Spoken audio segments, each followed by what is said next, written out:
Thank you very much. Good evening, ladies and gentlemen, and welcome to the January 17th, 2023 meeting of the Milton Conservation Commission. Commission members are appointed to implement the rules and regulations of the State Wetlands Protection Act and the Milton Town Bylaw governing the wetlands. As a matter of formality, we invite everyone to speak, but to introduce yourselves when you do so for our record. And the second matter of formality is we introduce ourselves. My name is John Kiernan. I'm just looking across the top. Steve, can you introduce yourself? Steve Ivis, Conservation Agent. Arthur Doyles. Arthur Doyle, member. Hans Van Lingen. Hans Van Lingen, member. And Wendy. Good evening, I'm Wendy Garpo, Commissioner. All right, thank you. That is our quorum tonight. We understand that by prior communications, Todd Hamilton is not available, Ingrid Beatty is not available, and Tom Palmer is not available. But we do have our quorum, so we're ready to proceed. First is number one on the agenda is order conditions, Turner's Pond. Pete Jackson, I see you there, sir, somewhere. Are you ready to go? I'm ready to go. Perfect. Thank you. I'm Peter Jackson. I live in town on Capon Street, but I'm consultant to the Park Department on the Turner's Pond project. The project was submitted back in July, and the commission had a couple of questions that they wanted addressed. I held off holding that because there were cost implications and we had to come up with a strategy for additional funds for the project. But basically there were three questions that the commission had. One was choice of plants for the milkweed. I had butterfly bush specified, and both Tom and Ingrid suggested that I use the swamp milkweed instead. And I agree and change the plans to specify the swamp milkweed. Ingrid suggested that we look into providing a stabilized binder for the new path material to increase the longevity. And the Park Department has agreed to do that. We looked into a specification and the additional costs, and that was part of the cost delay. And we will be specifying a product, although equivalents can be submitted in a public bid process, but it's called Organic Lock, which has about twice the amount of psyllium per ton in the mix than the soil stabilizer, which we used the first time we did the project back in 2009, 2010. So we should have a surface that's more stable and with greater longevity when that's done.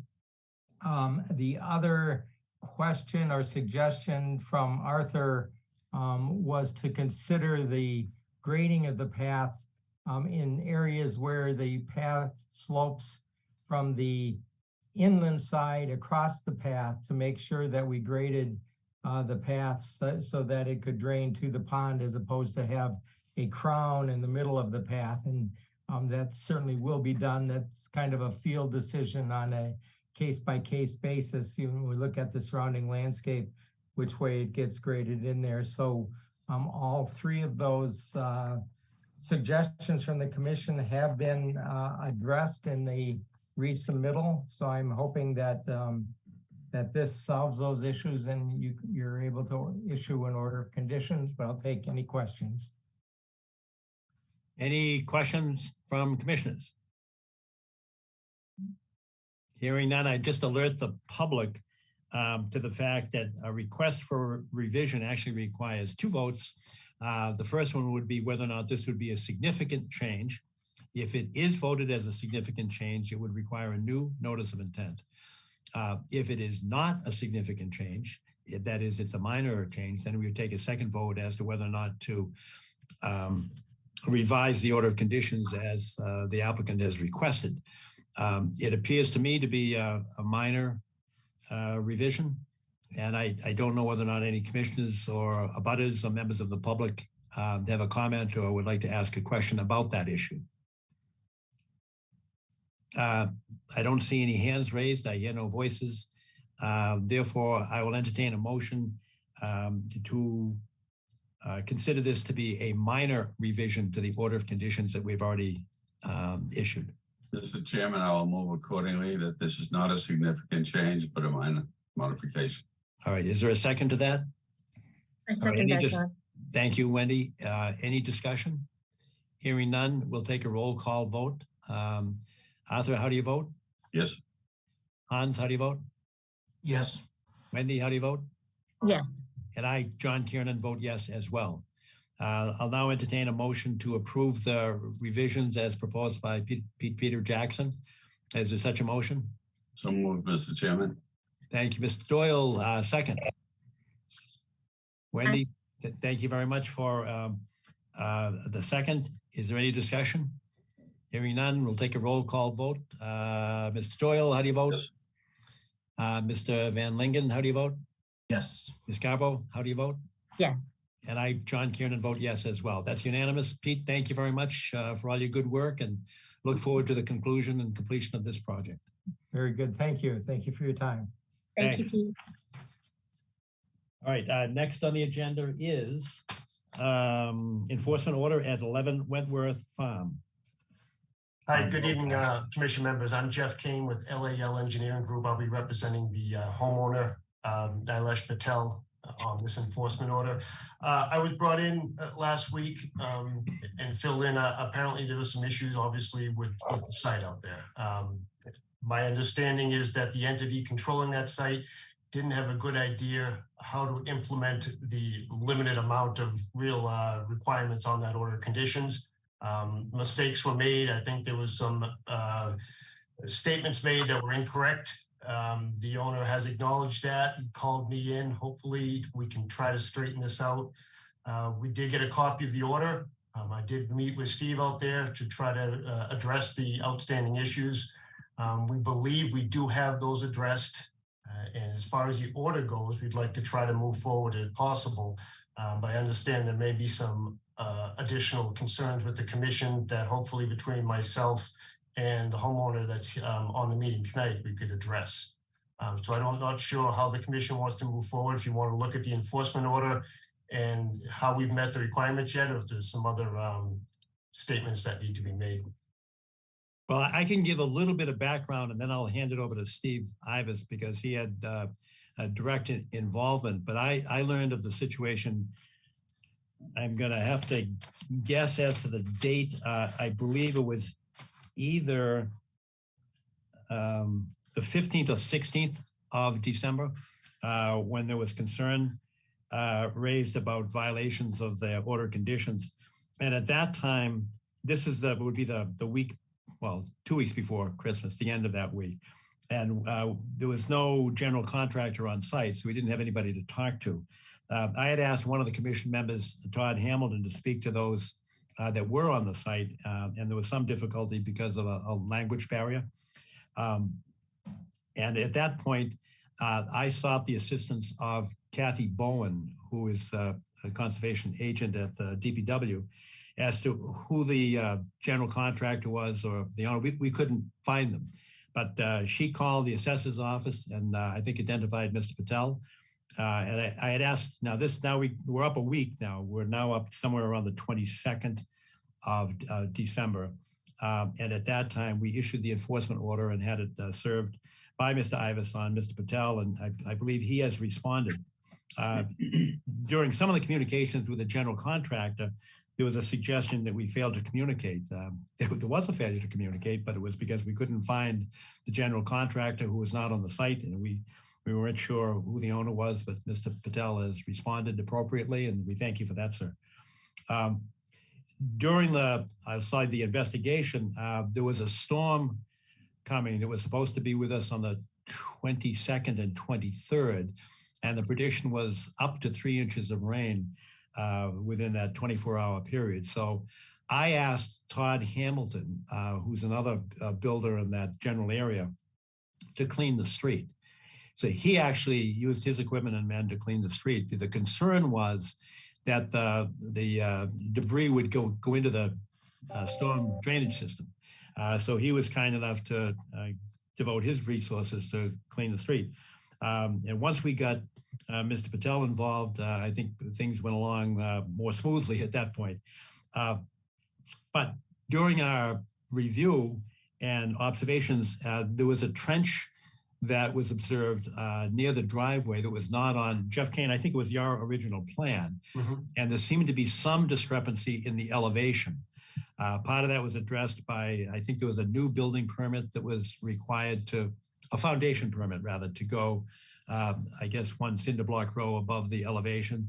And my concern at the time was whether or not the trench was the result of a mistake in elevation according to the original plans. And I don't know if you've had a chance to look at that, Jeff, to see whether or not there is going to be a request for a revision to the plan.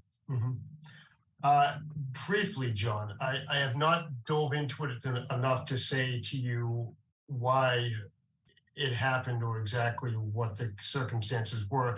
I can say this, the entire site when it was initially designed was always based on the maximum lot coverage by zoning.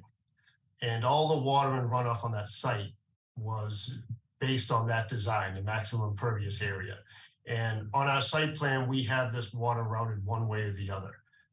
We have it currently, the plan that you saw, and it was always designed to do so, was to be kind of swale it around the back of the lot. And then it parallels the rear of the development and ends up back in the detention pond, the rear at the bottom of the cul-de-sac. I don't see anything initially, or at least offhand looking at now, that changes the quantity or final destination of this runoff. As far as the height of the building and how they want to handle that drainage in the driveway, I think that's what you're alluding to, kind of what they're doing out there with that. You are correct. Yeah. I haven't looked into it. I don't know if it's necessary. I don't know if it'll work yet, but I can tell you the water that will come off that site has been accounted for, either if it runs to the rear of the lot or if it ends up running out onto the street. All that quantity has been designed in the initial drainage calculations, and it has been designed to handle at the detention basin at the base of the site. So when it comes to the actual site grading, we've always left a little bit to the site guy on there. You know, the way we put it on our site design works, but it doesn't necessarily mean it has to follow it to a T as far as the engineer is concerned. Now, if it's something that's involving the wetlands, if it's something that's a replication, if it's something that's the pipe discharge out there, that's a different issue. But as far as just holding them to a T to the exact elevations around the property, it's never really designed to do that. The critical elevations in grading for us has always been wetlands and the septic areas. And obviously we designed it to work. We want it to work. We want this drainage to run down, but it doesn't mean it's the only way they could do it. I just don't know if it's necessary what they're doing, or yet if it would work. And I'm not suggesting that the trench is a bad idea, because if it's necessary to handle the appropriate drainage, then that would be an appropriate revision. I just didn't know if the change in elevation, if there were such a change in elevation, was that which caused the need for the drain, the trench. No, I don't see that yet, John. We haven't as-built the foundation. The foundation is probably 6 inches higher than the designed as. That's, in the scheme of things, that's really irrelevant for the house. The biggest concern we would have with that would either just be as long as the house can still meet the zoning requirements for height. Everything's pretty tight out there. But as far as the drainage, I mean, like I said to you, I'm not sure if it's necessary. I'm not sure if it'll work. But even if they had put that in for whatever reason, belt and suspenders or something like that, the water that's running off that site is accounted for one way or the other, if it enters the street or if it goes to the rear of the lot. If the homeowner is trying to infiltrate someone's site, I can't see that being a bad thing. I just don't know if it's a necessary or even practical thing yet. Understood. Steve, can you help us? You were on site. You've been there several times. Can you kind of give us the sequence of events and chronology of corrective remedial action? Sure. I was on site a few days ahead of that rainstorm, and what I saw was a failed erosion control. I went back a couple of days later, it had been fixed. And the general contractor and I had words, let's just say that, okay? A few days later, I met with the owner, who was very, very, um, he agreed to that there had been mistakes made on the site and that he would correct every one of the issues that was on the enforcement order at the time. And as of today, from what I can see from photographs, Jeff, thank you very much for those photos. Well, Everything's been corrected. There's one discrepancy from the enforcement order, and that's 4.5-inch stone. That was really for large equipment. We've got 1.5-inch stone on the site now. Other things that have been done have been enlarging and moving the sign forward, creating a location for parking in front of the house, creating a location for not parking in front of the house by putting up some fencing. And I'm very satisfied with what's been done in the very short time in the past week. Thank you, Jeff and Mr. Patel. Thank you. I do have a question because I know there was some discussion between, and I don't know if it was with you, Steve, or with Todd Hamilton, but we did issue a cease and desist order on the 22nd to stop all work. Yes. After the notice was actually served, I talked via the telephone with some workers on site, and they asked if they could have an exemption from that to actually bury the silt fence. And because the storm was coming, I thought that was a pretty good idea. So I told them, yes, please go ahead and do that. And they did it. And I think you saw that it was properly installed thereafter. But one of the areas of controversy with the general contractor was that he said he was going to continue to work, notwithstanding the cease and desist order. Do you have any evidence, Steve, that after the cease and desist order was served, that workers did continue to work in the project? Yes, they did work for at least 2 days after we issued the enforcement order. Cease and desist. All right. And I received telephone calls from Todd Hamilton, who's working in the same general vicinity, and told me on 2 occasions when he saw workers on site. And maybe the best way to get to the bottom of that is to ask Mr. Patel what happened and why the work continued, notwithstanding the stop order work. Yes, thank you very much, all the board member and chairman. Thank you, Steve, and thank you, Jeff. First of all, I wanted to apologize that whatever happened at 11 Wentworth Farm home. I am going to be living there with my wife and my 2 daughters. My both daughter goes to Milton Academy from many years. Plus, I have my older parents, my father and mother. They are both 75. I am not there to create any issue or cause any problem that's going to hurt the environmental, because I'm big in environmental beliefs. What happened is that when we received when we received the order, I was in Florida with my kids for the Disney for 10 days. And when Todd came and told my guys, they all Brazilian and they were working there and they couldn't able to understand. So there was a misunderstanding from us to Todd or Todd to us. Todd definitely passed the message to the people who were working. The misunderstanding was that we cannot work outside, but we had a plumber who was working inside and he was not there. His guys were there. So they couldn't understand the English language from Todd very well. And that was the communication problem. As soon as I came back and I found out after 2 days, I met with Steve and I stopped. And since then, we haven't been working. And I promise that this will not happen again.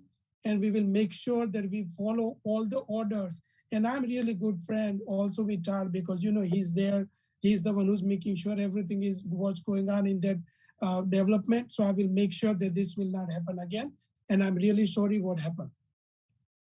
Thank you very much, Mr. Patel. Are there any questions, statements, or concerns from commissioners? Are there any abutters or members of the public that have a question or would like to make a comment? Right. My view is that I'm pleased that Mr. Patel has responded positively to the enforcement order. But I am concerned, and I think that the remediation has been appropriate, and Steve can attest to that. I am concerned, though, that if we issue an order to stop work and the general contractor decides to continue to work, it makes us a kind of a paper tiger. And my suggestion is that we should issue a fine. We have authority to issue a fine up to $300 per day per violation. So my suggestion is, in this case, that we consider this all one violation. And we have approved from Steve, and Mr. Patel has said there were a couple of days. So I would suggest a fine in the amount of $600. Does anybody have a thought or comment on that from the commission members? Arthur, yes, I see it. John, I just wanted to double check on this as to whether or not when the stop work order is given, there's a full understanding. We make it clear that that's external and internal work. Yes, sir. And I don't know that we make that clarification. That's one thing that's been on my mind in this case. Well, I can point to a email from Steve Ivas to Mr. John Hadley, the general contractor.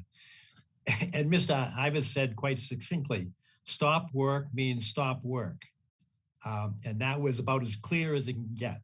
Am I correct, Mr. Ivas? Yes, sir. Does the general contractor speak English? Yes, he does. Yes, sir. So where was the misunderstanding there? So misunderstanding when Todd came over to my house when the guys were working, and when we received the order, Todd spoke to the people who are working there, not the general contractor directly. So the general contractor doesn't have control over the site, is what you're saying? No, the time when Todd came and told us that you need to stop work. Yes, he does has a control over the sites. But he did receive the cease and desist, correct? Yeah. And then when Mr. Steve delivered the order at my house in Quincy, my father and mother took it, but they did not open the envelope because I was in Florida. Okay, because it sounds like the exchange said that the contractor was told about the cease and desist. He said that he wouldn't abide by the cease and desist. Is that correct? I'm reading the email exchange. That's exactly what he told me. Okay. I just want to be clear because it sounds like what you're saying, Mr. Patel, is that there was just a simple misunderstanding of a language barrier, but it doesn't sound like your general contractor had any issues understanding what the direction was. Is that correct? So what happened is that, like I said before, what we understood and he understood as well, that is we have to stop everything what we did outside, but not inside. But when I spoke to Steve and we met almost for 1 hour, and he explained the whole situation, and we stopped it right there. Since then, we have not worked anything, or nobody has stepped in that house yet. So definitely, I'll take the blame for that. And just to be clear, has your general contractor been provided a full copy of the order of conditions and what the full conditions of the site are? Yes. Okay. Yeah, I think, and for the public's benefit, the email exchange with Mr. Hadley is pretty direct and pretty plain speaking. He said, I don't have to stop. And Steve Ivas, on behalf of the commission, said, yes, you do. And it was not the Brazilian subcontractors that were a problem. They were actually very courteous and very helpful. They're the ones that buried the silt fence. So I tip my hat to them and thank them. I think the pushback was knowing, and it was a decision made by Mr. Hadley. And as Hans indicated, he's in charge of the site. And I know it kind of falls into your lap, Mr. Patel, and you've been very courteous and responsive. So I thank you for that. Thank you. But with respect to Mr. Hadley, I don't think there was any misunderstanding there. That was just, I'm going to do what I want to do.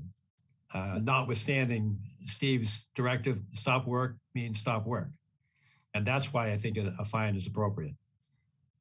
No, I understand, Mr. Chairman, like I said, once the house is done, Mr. Headley is gonna be gone and move on to do the another house. But I'm gonna be in the Milton residence for many, many years. And I'm there to support Milton, and I'm there to support everything that I have to do to be an appropriate citizen of Milton. Well, that's very nicely said. I thank you for that. Wendy, any thoughts, comments? Nothing to add to the conversation. Thank you, John. All right, Hans, any thoughts? I will make the motion myself to impose a fine of $600, which would be reflective of $300 per day for violating the cease and desist order. Are you looking for a second to that motion? Or are you looking for something? I am. I'm looking for a second. I will second that, yes. Okay, thank you, Hans. Is there any discussion? All right, roll call vote. Mr. Doyle? Yes. Mr. Van Lingen? Yes. Ms. Garpaw? Yes. And I, John Kiernan, yes. So we will issue an order for a $600 fine. And Mr. Patel, you've been extremely courteous and responsive, and I'm grateful for that. Thank you. Yeah. You're already demonstrating you're a good citizen of Milton. Thank you very much. And I promise this will not happen again. Thank you. So just to be clear, if I can, is the enforcement order removed now? Is it okay for them to start working again? Yeah, we should have made that as part of the motion as well, but I think it's pretty clear. Steve has indicated that everything's in order there, correct? Yes, that's correct. Mr. Chairman, I'd prefer that we have a motion to lift the stop order, the cease and desist order. I'll accept that as your motion. Is there a second for that? Wendy, is that your hand saying yes? Okay, you're on mute, that's why. All right, Wendy did second the motion. Any discussion? Hearing none. Mr. Doyle? Yes. Mr. Van Lingen? Yes. Ms. Garpo? I can't hear you. You have to go off. Wendy, you're still on mute, Wendy. There we go. Yes, I vote yes. Thank you very much. We're being recorded. Sorry about that. I have to be a little formal. And I, John Kiernan, vote yes as well. So we'll lift the enforcement order and you're good to go. And one other question, John, I'm sorry, I know you guys have a big, busy agenda. As far as that driveway drainage goes, does the commission want to see if there's going to be a structural change out there with dry wells or anything like that in the front of the house? Does the commission want to see a plan? Or are they okay with just going forward with what ends up happening out there either way? Well, let me kick that over to Hans, who's got a lot of site experience on that. You consider that a field change to be addressed in the as-built, or should they come in for a revision at this stage? I would suggest coming in for a revision, but I mean, I'm amenable to a site walk to review. I'm sorry, you're amenable to a site walk? Yeah, to take a look at what's being proposed for the change. I haven't seen what it looks like right now, so. If the contractor would like to walk us through what the proposed change is and justify how that's going to work, that's fine with me. All right, good. Jeff, can you accommodate that? We can, yeah. We haven't, like I said, we haven't actually looked at the design yet, but we can get in contact with you, Hans, through Kathy, if that's okay. Yeah, I mean, I'm proposing a site walk with the commission. Oh, the whole commission. Okay, so we can set it up with yes. And we'll set it up with Kathy, I guess, when we're ready to discuss it.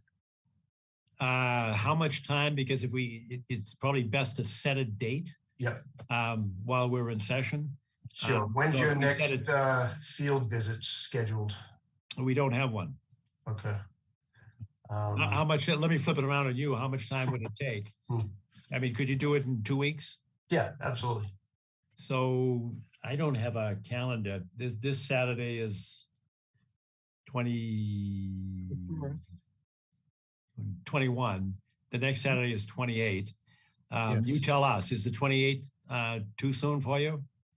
Let's do the 28th. If something comes up, I'll give you a week's notice at least, but let's try for the 28th. I might. All right, Arthur, can you make the 28th? I will check right now. All right, I can. Steve, can you? No, I'm sorry, I'll be away. For an extended time? Yes, a month and a half. Oh, okay, all right. John, I'm not available. Is this something that Hans can do, or that is he requesting that the entire commission wants to do it? You know, my concern is that, you know, one, the overall site condition, I just want to make sure people are, you know, whatever point, but also want to give Mr. Kane the opportunity to take a look at the site to be able to make a determination himself. I don't want to just kind of shoehorn him into trying to convince us of a minor change if he believes otherwise. So, Well, I guess my point, Hans, was as I kind of alluded to it, I know the drainage on that site is accounted for. And if they feel the urge or the need to put in a dry well, on offhand, it doesn't affect anything with the outcome of that drainage. I mean, before I give my blessing on it, if I'm going to say yes, go ahead and do it, I'd like to see just to see if it's even worthwhile to do. But I don't think if it's put in or not put in, actually, I know if it's put in or not put in, it doesn't change the runoff volumes or the treatment rates or the height of the 100-year storm volume in the retention pond at the end of the cul-de-sac. There's no change there. It's more of a shell game of where they're putting this. And if they take a little bit more on the ground, well, I mean, what does that do? It just takes away a little bit from the runoff. I'm just not sure engineering-wise if it's worthwhile even doing. So my only thought would be I would probably go out there, take a couple of shots to see what's the best place to drain this, be it forward or backwards. And I would suggest, I would put out there that we put it on the as-built. But obviously the commission members have the right to come in to look at the site whenever they want. And I'm happy to meet one, all, or whatever members out there if they want to walk through it. I just don't see it's going to change what runoff ends up in the wetlands at the end. I mean, I'd be happy to take a trip out there. I mean, obviously being out there by myself, I don't speak for the entire commission, but I'd be happy to provide whatever input, you know, you feel might be helpful. That makes good sense, and it's kind of a hybrid approach. But Jeff, if you could make a decision as to whether or not the trench is going in or not going in, and put it on a plan and submit to us, and simultaneously, if Hans can take a look as a subcommittee, we don't have to be there as a announced public meeting. Yeah. But Hans could act as a subcommittee. So do you still think you could do the plans? I know you have to make some decisions about this, but Yeah. is that doable within 2 weeks? Yeah, if that works for Hans, if that works for you, I'll go back to that so I can coordinate through Kathy if that's okay. That's fine with me. And then, That's like I said, this is a little bit easier. If we're not ready, then I can, you know, I'm coordinating with one person, not the whole commission. So. All right, so if you can do that, we can get work started again so that Mr. Patel can, you know, continue to seek the completion of his house. Right. But to the extent that the trench goes in, we'd like to see the plan first. Sure. All right, is that all doable? Sounds fair. All right, so I think we've voted to allow the work to continue with that caveat that the trench portion of it, and if there are any, you know, new drains required, or I don't know what you do. Would you put it in a dry well, or where would it go? My understanding is I didn't have a discussion with the general contractor because I said I'm focusing on this enforcement order, but it sounds like they want to do some type of dry well. And, you know, we've done 40 some odd test pits out there with the soils. I'd like to see where he's thinking about putting it to see if it's even worthwhile. If it's going to function, I mean, dry wells with driveways, you got to maintain them. Well, there's just a matter of time before they silt up between sand and everything else. So I haven't looked at that part of it. I don't know if it makes sense to do it yet. I don't want to just tell Nilesh to go do it and throw money at it if it's not going to work. That's really all. Like I said to you, I'm not concerned about the runoff. I'm more concerned with putting my name on something that might not even be worthwhile. So. Understood. So I think we're set. We've got a vote for the fine. We've got a vote to allow work to continue. And we've got an agreement that y'all submit plans within 2 weeks and notify Hans through Kathy. And he can take a look as a subcommittee. Sure. Very good. Yeah, I appreciate it. Thank you. All right. Thanks, Jeff. Thank you, Mr. Patel. Thank you very much. Really appreciate it. All right. Thanks all. All right. Good evening. Next Chairman? is the request for tree replacement at 1200 Brush Hill Road. Mr. Chairman, Yes. if we may, just for one moment on the previous matter, would it be possible to consider having a boilerplate statement on our future enforcement orders so that where we indicate what is to be mitigated, we would have a statement to the effect that it has to be completed before any work, interior or exterior, any work on the site, interior or exterior, be done, just to eliminate any ambiguities and to go through processes that we don't have to go through. It might save a lot of time for all the parties. Yeah, it might, and I don't mind, working with the language, but just be alert that we use the state form. I understand. This is issued by DEP, and it says stop work.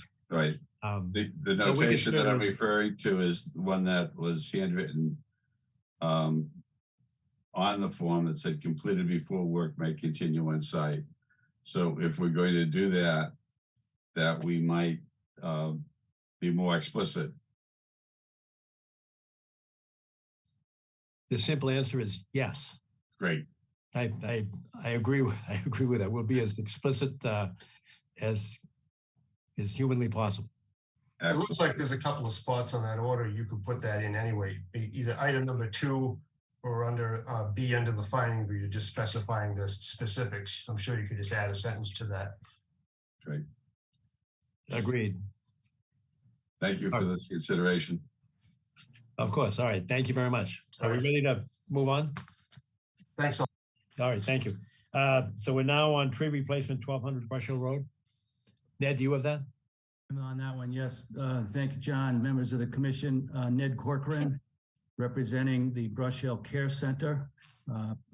Gershon Klein is the client. If you recall, we were on a site walk at 1200 Brush Hill Road about early spring.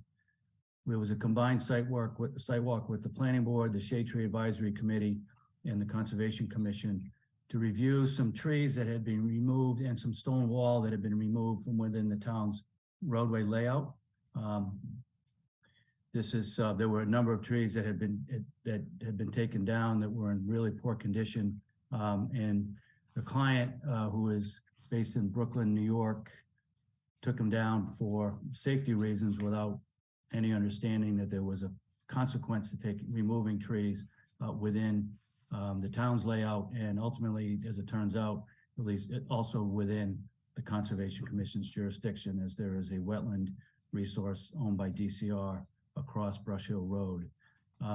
As following that site walk, Jim DeSalle prepared a survey of the property line, which I've submitted, and he observed old wetland flags that were placed by LEC some time ago. We don't know when, and we don't know specifically for what project. We're trying to get access to that information.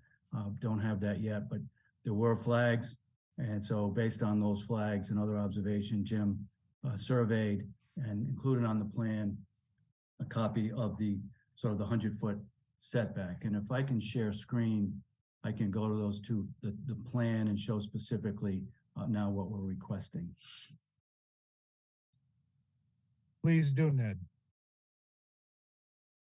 Great. So can you all see that? Yes, we can. Thanks. Great. So there's 2 sheets to this plan. The first shows the main site entry to 1200 Brush Hill Road. It's the big, large Brush Hill Care Center. It was formerly owned by Tom Flatley, who converted it. This is the Flatley Field to the left, which is owned by the town, and the main site drive-in is here. The property line that surveyed follows this line. It's inside the stone wall until a point where it jogs to the stone wall. There were a couple of trees taken down in this location that are within the within the roadway layout. They're subject to the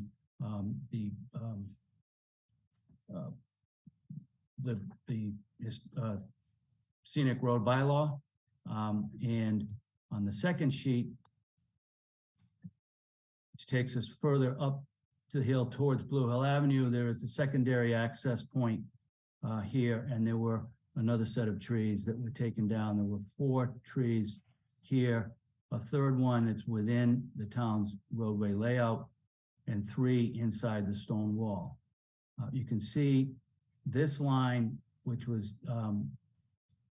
Jim picked up as the wetland line with the LEC flags, and the 100-foot setback from that turns into the property and back out. And it appears from the survey that 2 of the trees that were removed were within Conservation Commission jurisdiction.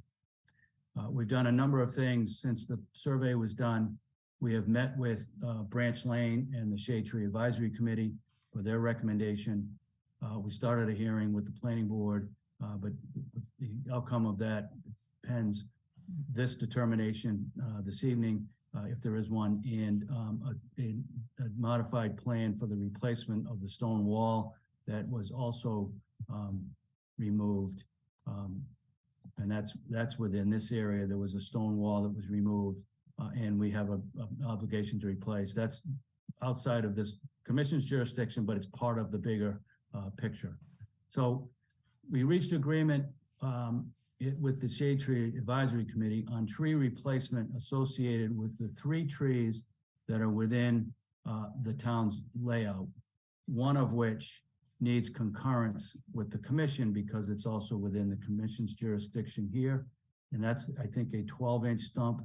And then there's a second 10-inch stump that appears to be inside the 100-foot setback.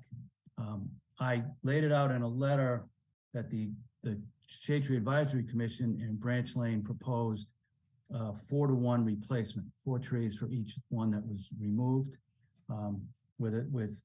And at the time, I thought it was 3 inches. Branch has since indicated that he wants 2 inches because the 2-inch trees have a better chance of being a survival. But a total of 12 trees, 4 yellow woods, 4 white oaks, and 4 tulips, that they would be planted at various locations inside the wall so that they would be not subject to potential damage from snow, salt, and other activity. That's a very narrow grass strip between the edge of the pavement and the wall. And we thought for survival purposes, it would be much better if they were planted interior of the wall, so 10 to 15 feet back. And so, and with certain with gator bags or donor holes, and with a maintenance plan associated with that, and a bond to be posted in the amount of $2,100 to assure their survival for 2 years. As I say in the letter, there were 3-inch trees. They're requesting, Branch actually changed his request post to 2-inch trees to assure more survival. And so the question, I guess, twofold. One is whether the commission would agree with that approach for the 12-inch stump that is inside the town's right-of-way, and separately, would you agree to a similar arrangement for the 10-inch stump that is within the Conservation Commission's jurisdiction, interior to the property within the stone wall? And so that's the purpose of this evening, is to propose a tree planting schedule. So it would be a total of those 4 trees plus so I guess if we were going with the inch per inch, we would have to increase the number of trees associated with the number of inches to replace the 12-inch tree, and we would do 4 3-inch trees to replace the 10 rather than go to 2, unless the commission agreed with Branch Lane that a 2 inches would be a better survival rate.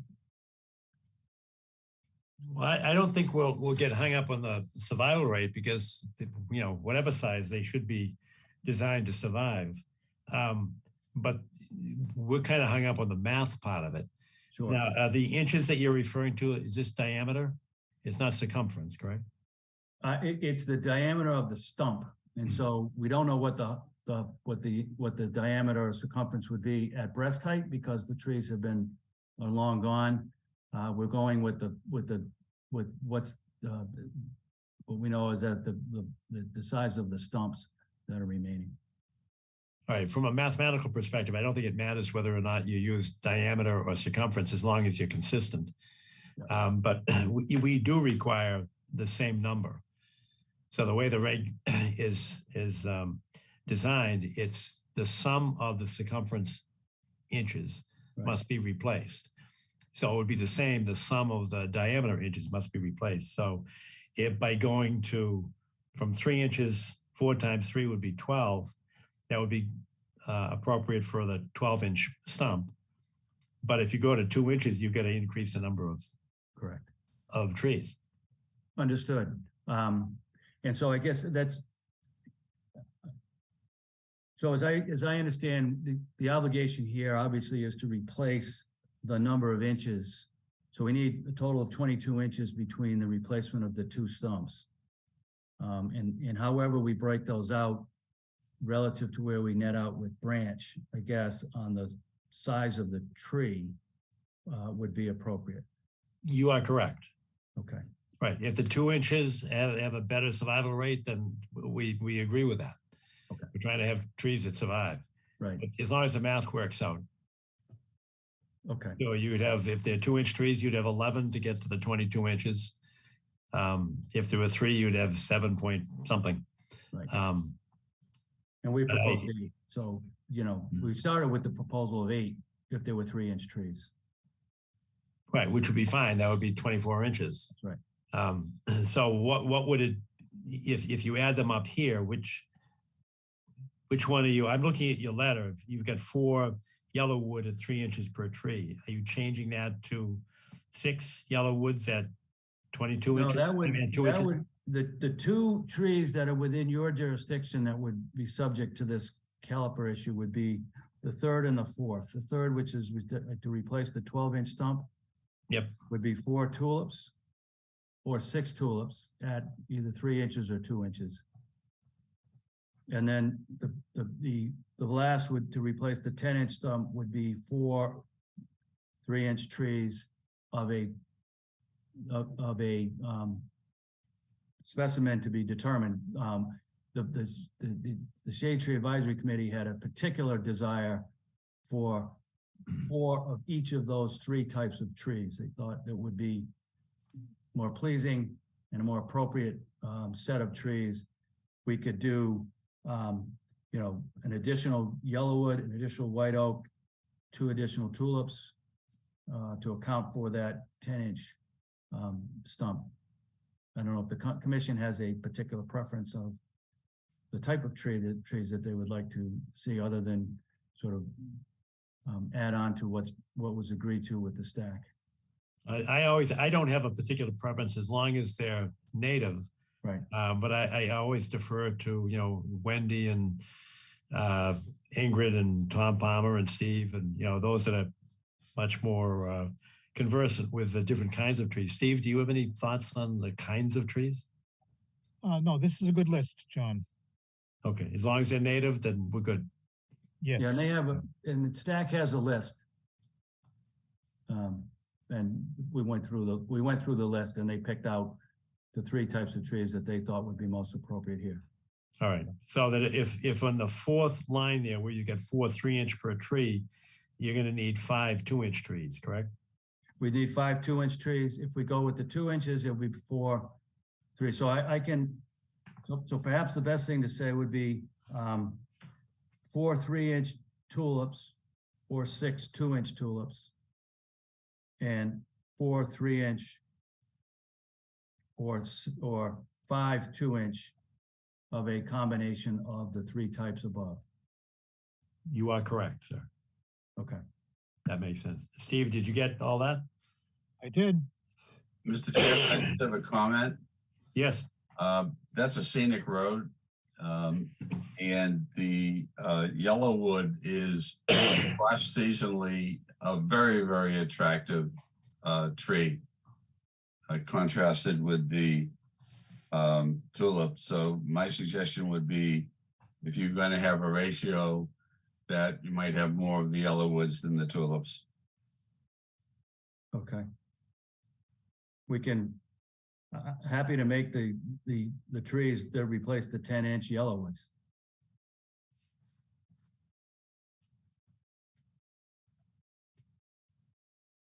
And this goes back to the planning board on February 9th. So their order would adopt the combination of the stack recommendation and the commission's recommendation as part of the scenic road hearing. Sounds good. Any other questions, comments from commissioners? I see any hands or hear any voices. I thought Cheryl Tugas was on the call. Are you there, Cheryl? I can't see because of the I can stop sharing. screen sharing. Hello, John. It's Cheryl Tagayas. Thank you. I am just observing tonight so that I am informed for our planning board meeting. But thank you for noticing that I'm here. Okay, good. All right, thank you very much. Any questions from abutters or members of the public? Hearing none. And is there anybody here? I'm not getting through this fast enough from the historic society, because I think they were there at our site walk, Ned, correct? They were. In fact, I was before them on January 9th to deal with the wall and the design of the wall. They had some comments on the approach to the design of the wall, and we were working on a redesign to go back to them with. But they were fine when I met with them with respect to the trees. They were more specifically focused on the wall and the design of the wall, and their recommendation also goes to the planning board as part of its final determination on the overall application under the scenic road bylaw permit. Perfect, thanks. If there are no other comments, is there a motion to approve the amended proposal so that the numbers match? It looks like 6 2-inch trees and 5 2-inch trees, and with the emphasis upon the yellow wood. So Is there moved, such a Mr. Chairman? Yes, all right. Thank you, Mr. Doyle. Is there a second to that? Thank you, Hans, for seconding that. Any discussion? Hearing none, roll call vote. Arthur Doyle, how do you vote? Yes. Hans Van Lingen, how do you vote? Yes. Wendy Garpo, how do you vote? Yes. And I, John Kiernan, vote yes as well. That's unanimous. Thank you very much, Ned. I appreciate it. Great, thank you.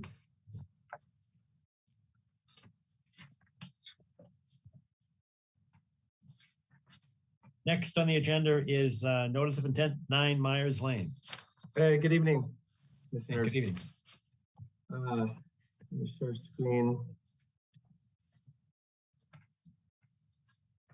All right, if you recall, I was at the last meeting. I proposed to build a 2-car garage, and then you folks kindly came to my property and pointed out that there's a different law that says you can't build within 25 feet of the flood zone. So we added this line, this flood zone, which means I cannot build a garage there. And I then thought, you kindly said, why don't you, maybe you can move the garage. If I were to move this way, well, one, there's a steep incline here. It would be quite expensive, but also it'd block off any ability for me to have guests over. So I'm here today to ask if I could replace this garage idea with simply ideally a deck that's sort of a carport. I wonder if that would, like I said, 2 things. Could I remove the garage idea, as I said, replace it with a sort of a deck that would also be a carport, so I'd still have that garage idea. And I also want to propose, I get a lot of, this whole area is blacktop. As part of building a deck, I'd want to rip up some of this asphalt to prevent all the water coming down here. So I don't know if the carport idea is, I'd even live with like a deck, if that's livable, suitable. I'm lost because okay, you were talking about a carport. I'm assuming you're putting a a car on something, but it's, Right. you said you were going to tear up the macadam. So what's it going to be? Okay, let me get you back. All right. So this whole area, I've only owned the place for 2 years, but long ago, because it's looking old, this whole thing is blacktop or asphalt, as you call it, asphalt through this whole thing. I think the original plan I was telling you, as you see here, was obviously to dig down and build a classic garage, 2-car garage attached to the house. During the site visit, you told me that there's a law that prohibits me from building a structure within 25 feet of the flood zone, which is this line here. This is the official flood zone line.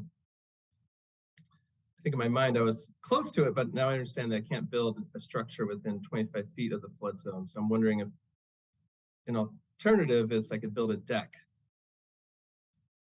But what would be under the deck? Is Correct. it pervious or impervious? Currently it's impervious because this is all asphalt. But what I would like to do is rip up the asphalt and replace it with gravel. So that would be then pervious under a deck. What I heard what you said before, that if you were to slide the proposed garage forward, Yep. you would definitely narrow the driveway, but why would that cut off guests parking there? Because we were there, we saw that whole Yep. area is macadam. Well, there's two problems. You also can't build within 25 feet of the front part here. So that puts me here. And so I could have paid a little more money to put another line here, but effectively the 25 feet from the flood zone is here.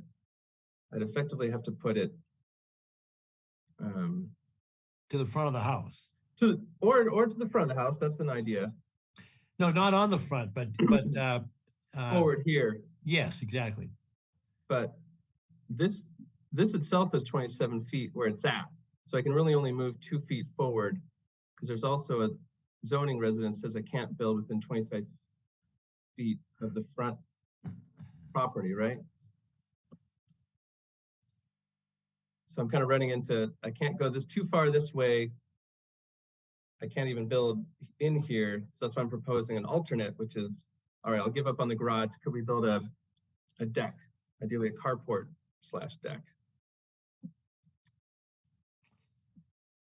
You know, we always try to be consistent. We just denied the same kind of situation. What's the name of the street that runs between Canton Avenue and Blue Hill Avenue? There's Canton, there's Robbins. No, go way up. You know, Dan O'Malley lives on the street. It's up as you're heading towards Upper Canton Avenue. I think is it the last right that you can take before you get up towards the Walcott estate? And it drives, we've been on that corner lot. It's on the corner of this lane and. Right. Robbins, yeah, it's Robbins and Myers. Yeah, No. No, it's not. It's not. Okay. Not near me. Okay. No, it's not. It's much further Okay. up towards the Blue Hill ski slope in that area. Okay. We were just at a house there and they proposed to essentially cantilever a deck over the 25 foot. And we denied that. I just want to be consistent with that because I think that's what you're suggesting, that you build over it. So I'm still looking to see how you can maneuver this to stay yeah, I tried out of to. the jurisdiction. Well, the jurisdiction is all the way up here. This is the 100-foot line. For one. Yeah, that's not a problem. We're trying to work with you to see if there's a creative way to get this done, but you got to stay out of the 25 feet. Yeah, and so I'm not even allowed to build a deck within. I'm not proposing to build a deck within the flood zone. I'm proposing that part of a deck would go over in, or is that the problem? That the posts would be. Yeah, understood. Yeah, the posts would be not in the flood zone, but within the 25 feet from the flood zone. Steve Ivers, you gotta help me. Why am I drawing a I blank? was trying to equate, because if you look at, well, obviously I didn't read it enough, but if I spent a couple of years and turned this into lawn, I think, right? And then you can, you're allowed to change from deck to, I'm sorry, lawn to deck, right? No, As a minor exception. I don't know what you mean by minor exception, but no is the answer. That's why I brought up the case. We had the same issue. They weren't even gonna put a post in the ground. They just wanted to cantilever it over it. So it extended Okay. the 25-foot non-disturbance zone. And if we didn't allow them, it would be inconsistent of us to allow you. But I'm still looking to see could you? It's macadam now. So what if you made the garage or the carport, whatever you want, and made it narrower, moved it just 2 feet forward and made it narrower and drove in from, you do like a circle because it's already Okay. macadam. You're right, I see just what like you're that, exactly. But made good. the proposed deck narrower than that, just to get it out of, you've got two 25-foot zones you're trying to dodge. Yeah, well, as you can see, this is 27 feet already, so I can't go any further than this. And then I'm hearing it. So I Well, you can't, can go when they say you 2 can't, feet further than that. you can't even build a deck in the 25 feet non-disturbance from the flood zone. Correct. Okay, you literally can't build anything, not even a deck. Okay. Yes. All right, well, I think. Can anybody else weigh in on this, commissioners? I'm trying to be creative here because we've got a cooperative homeowner trying to. Yeah, I just want a little deck, so we can in the summertime go out and eat out there. It obviously doesn't have to be this big. I can make it a lot smaller, but at the 25-foot line is, I might just be able to do a deck. Skipping all this, it would just be, so the 25-foot non-disturbance line, I can put kind of a deck on the side and kind of in the front. And that would be okay, right? As long as it's Yes. outside Absolutely. Outside the 25 foot.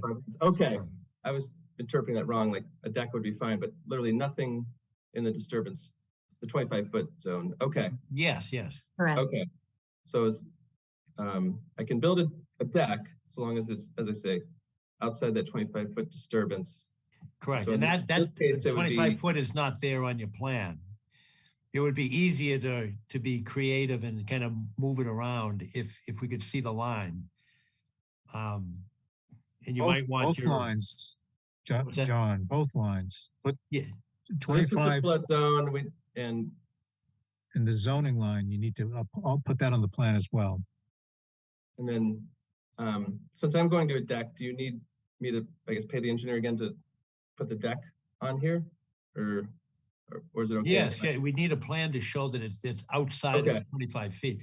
All right. It's still jurisdictional to us, but Yeah. because that's a perennial stream. But we're trying to work with you to see if there's a way to get it done. All right. So I need, so new plan, no garage, but rather the 25-foot non-disturbance line.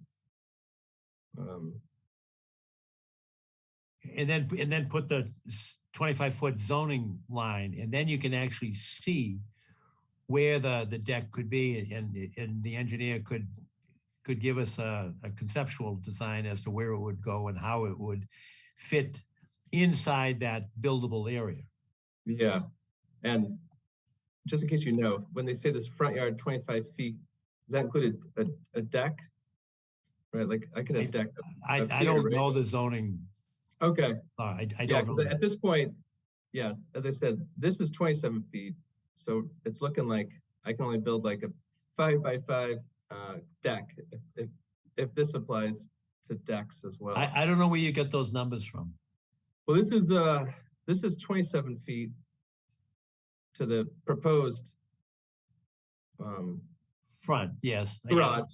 So that's 27 feet right there. I'm reading here that It's 27.9, so you've got almost feet. 3 feet. You could move it towards the property line. 3 feet. Yeah, move it 3 feet and then. And it's hard to conceptualize because we don't have the lines on the plan. Yeah, I think I'm just out of water here because if I can go 3 feet this way, and I know for a fact that So I can only build a deck like right here and maybe in front, but if I can't build a deck within 25 feet of this property, I think I'm just out. I mean, the other proposal, I have this back area. Yeah. Yeah, that back area there. What's that rectangle, with right there, what's that? It's just like a little, I think they were calling it a sunroom. It's just this back structure. It's mostly got windows. Kind of serves as my current garage. And maybe my permanent garage, what I'm hearing. And then maybe a deck up here. Okay. But I could potentially, yeah, because this, again, the flood zone's here. I could either build a garage here or a tiny one somehow right here or up here. David, there may be Yeah. a limitation on side lot as well, so just check that out, please. You know what? You're if in this is true, conservation. I Good think I'm point. just, yeah. Just to be clear, so these apply to deck and full-on structures. I was assuming you could build a deck kind of up next to your neighbor, but if you don't know, I'll have to do some research. Mr. Chairman, Yes, sir. if this map were to be revised so as to have the conservation line that you were suggesting earlier, might the applicant consider some alternatives that he might be able to bring before another board for a variance?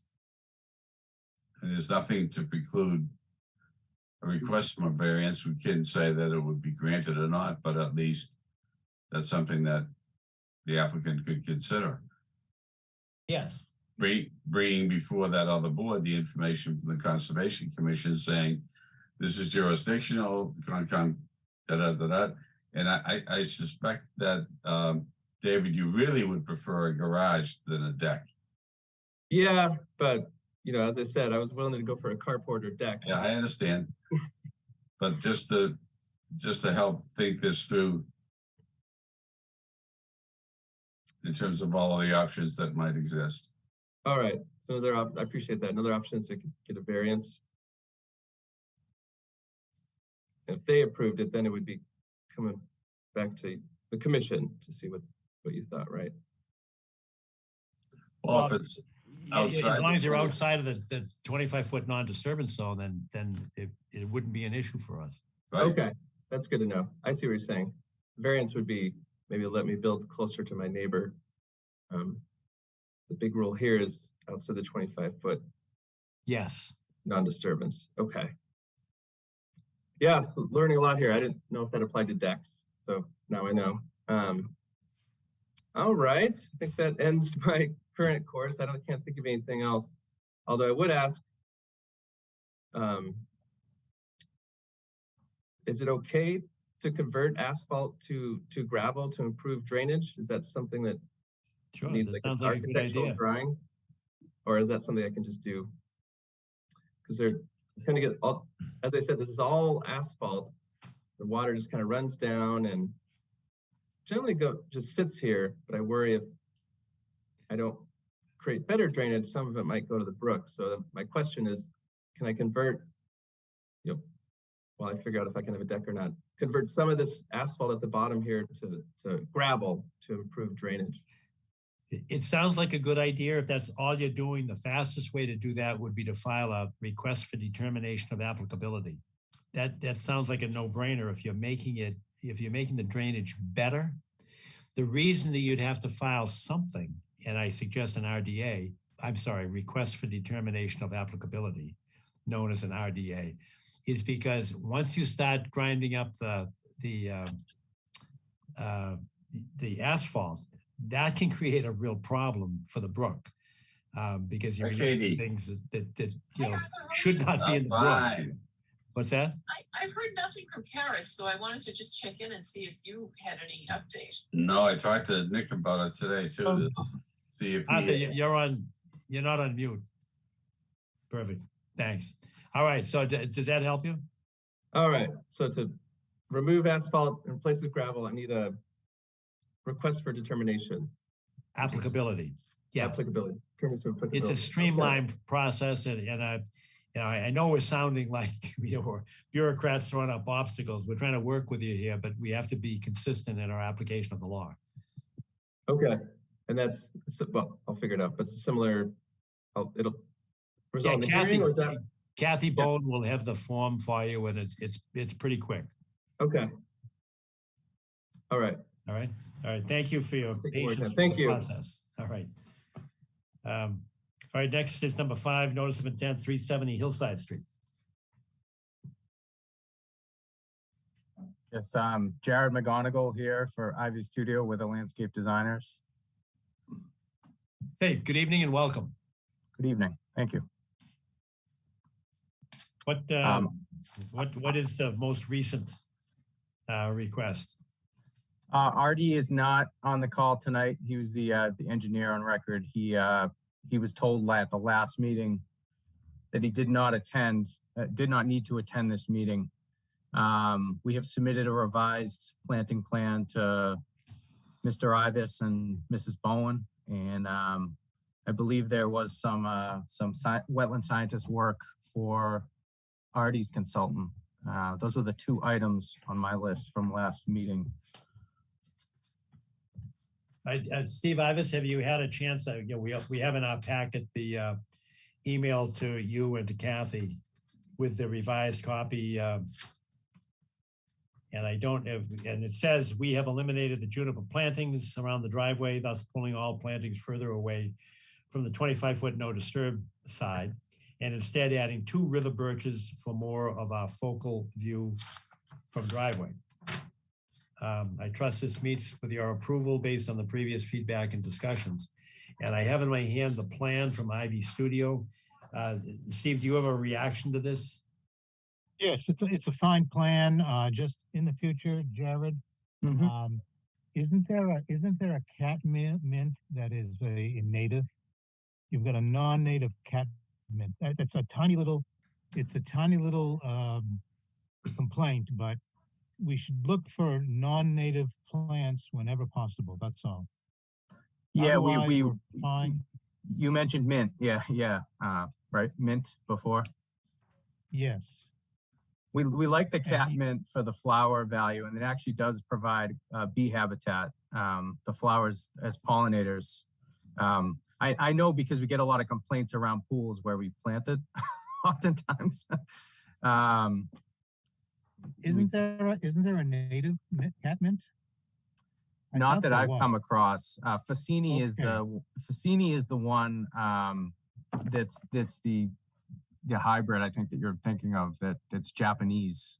Oh, that's right. That's right. Yeah, and that's Walker's Low is a common variety that's kind of a bulletproof one. That doesn't grow too quickly and require all the deadheading. So for its ornamental value, we do like it. And we did make an effort across the whole plan to bring in almost nearly all natives. Yes, I noted that. Thank you very much for changing the plan. Yeah, sure. And John, also, I spoke to Debbie Anderson, wetland scientist, and it turns out that I missed a separate sheet that was in the package, the notice of intent package. So I'm fine with her work there. Okay. Oh, those were you were looking for some sighting yes, markers within 30 feet or something? Well, I was looking for a list of the plants on the upland side and the wetland side, you know. And, I thought you were there talking about the noticed delineation line. Yes, I was talking about that. Wetland plants and upland plants on both sides of the line. And she had the sheets there. I just missed them. That's all. All right. So I'm satisfied. All right. Wendy, any comments on the planting plan? No, looks good to me. Thank you. All right. Hans, Arthur? All right, so this is actually here for the, it's a notice of intent, and this is one for the public's benefit. We've actually been on the site to do a visit. There were some adjustments made, and they seem to be satisfactory to all commission members. Are there any abutters or members of the public that have a question or a comment? I see no hands and I hear no one. Therefore, is there a motion to approve this latest revision and issue the order of conditions? And we had, prior conditions that went along with this that we had discussed at earlier meetings. And Steve, I don't know if you have them in front of you, but I know that when we were on site, again? I'm sorry, I do not. Okay. I think we're pretty comfortable with the plan as revised. The only open piece was the planting plan, which seems to meet with everyone's approval. So is there a motion to issue the order of conditions?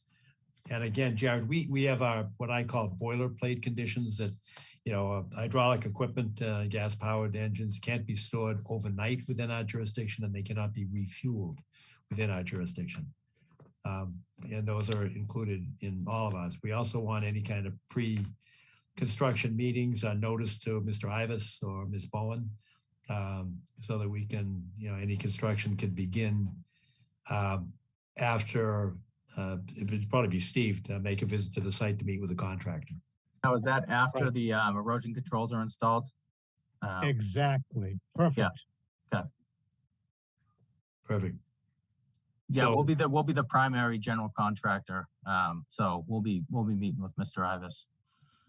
So Very good. So with those conditions, is there a motion to approve the order of conditions? I'll go ahead and make that motion. All right. Thank you, Hans. Second, Wendy, thank you very much. Any discussion? Hearing none, voice roll call vote. Arthur Doyle, how do you vote? Yes. Hans Van Linken, how do you vote? Yes. And Wendy Garpo, how do you vote? Yes. And I, John Kiernan, vote yes as well. That's unanimous. You have your order of conditions and we'll await your contact with Steve for the pre-construction meeting. does that copy of that get emailed to Artie or us? How does the transmittal work for the order? The only delay will be Auto- in getting our signatures, but after that, I guess, Steve, how does it get out? Usually by certified mail to Artie, most likely. To Artie. Okay, Yes. All right, good.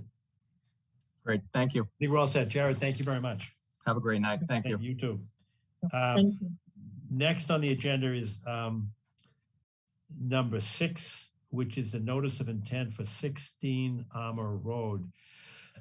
And we kept it on the agenda just for the public's benefit because at our last meeting, I think it was the 28th of December, we actually voted to issue the order of conditions, and it was conditioned upon submission of a plan that showed a trench drain near to Brush Hill Road to intercept any water that was coming down from the higher elevation towards the street and to prevent any overflow onto the sidewalk and to the street. We did receive that plan with the trench included. It was, as discussed in my view, I asked Steve looked at a copy, and Steve, you can speak for yourself. Does it do what it purports to do? Yes, I believe so. All right, so that actually we've already made a vote on this, but I guess we could formally state that we have accepted your revised plan. Actually, I'm looking around. Phil, are you here somewhere? I am, Mr. Chairman. Oh, I'm there you here are. if you have any questions. Yes. No, I think we're good to go. You've already got your order, and I think it's been signed, even though we were waiting before we issued it for the receipt of the plan. We have received the plan, so Ms. Bowen should be able to get that in the certified mail to you tomorrow. Terrific. Thank you. All right. All right. Thank you very much. Next on the agenda is Certificate of Compliance, 175 Governor Stoughton Lane. That's a continued hearing. Mr. Doyle, I'm recusing myself from that item. So I will leave the room. And can somebody give me a text to bring me back? We won't. Is there any vote that'll occur? I mean, we wouldn't have a quorum at that point. Yeah, an abstention won't break the, I think you still have your quorum, even though I'm abstaining from the vote. Are you looking, I don't know what you're looking for anyway. This is, it would require a vote? I just wanted to bring it up. They're looking for a certificate of compliance, John, which would require a vote. Oh dear. Well, an But I think abstention won't break the quorum, but I've recused myself, so that actually might break the quorum. It would. Mhm. What's that, Would. Arthur? You I agree? believe it would. Right. Hmm. Mr. Chairman, I had a question too. Is this specifically 175 Governor Stoughton Lane, or is this Woodlot Drive? The answer, Arthur, is yes. Yeah, I see them as one and the same. It's the Pulte development Exactly. that I've been recused from. Right.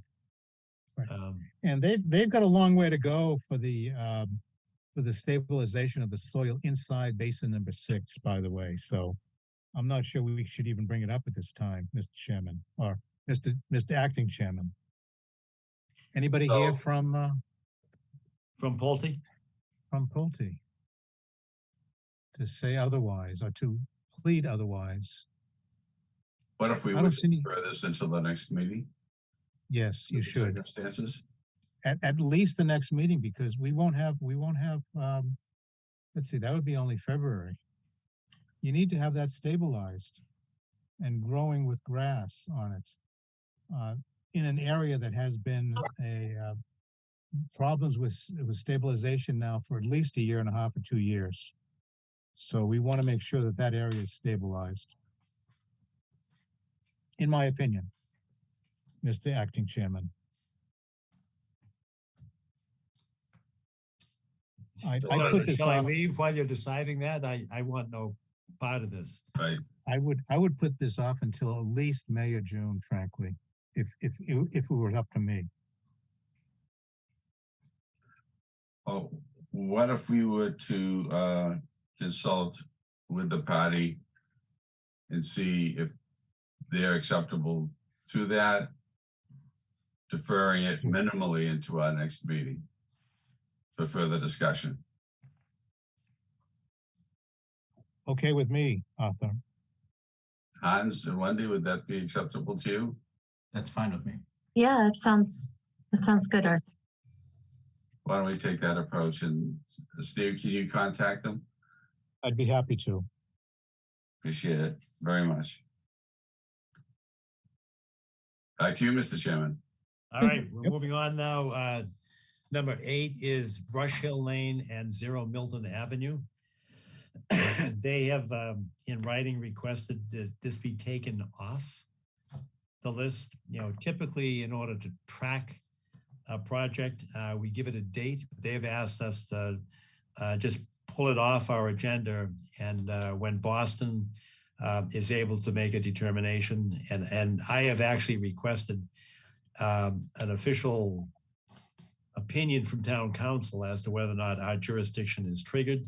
For the public's benefit, this is a Boston project primarily, but a portion of the plot of land does cross over the Milton line. So we do have a jurisdictional, I believe we have jurisdiction over the project, even though the building itself is not going onto the land that is in Milton. I've asked for an official and formal opinion from town council. I haven't received it yet, but they are working. My working assumption is that we do have jurisdiction, even though there'll be what I call comity paid to Boston because it's their project. But in any event, the applicant has asked that we take it off, so we've agreed to do so. That's number 8. Number 9 and number 10, 1259, they have also requested a continuance until the February date. They're waiting for some other state agencies. The delay is not on us, it's not within our province, but I've agreed to extend 9 and 10 until the February meeting. Steve, what's the date in February? Valentine's Day, 14 February. 14, okay. All right, that brings us to number 11, notice of intent at 648, 652 Canton Avenue. Phil, are you ready to go? We are, Mr. Chairman. I'm sorry. I thought the other hearings were going to go a bit longer, but we are ready to proceed. Thank you. For the record, Phil Cordero from Allen and Major Associates here representing the applicant. The last time we were before the commission, we were in the process of having your engineering consultant review the application materials. And as of December or mid-December, your consultant GZA had issued their peer review letter with some commentary on the application, to which the applicant's team, ourself at Allen and Major, we provided a response to those comments on December 23rd for the commission's continued review and obviously your consultant's review. Dependent on the commission's pleasure this evening, we're happy to walk through the comments that were raised. I think I saw Steve, your consultant there he is, Steve D'Ambrosio from GZA. I don't know if you wanted to hear from him first, and then we could follow up with our discussion as to how we responded to his commentary.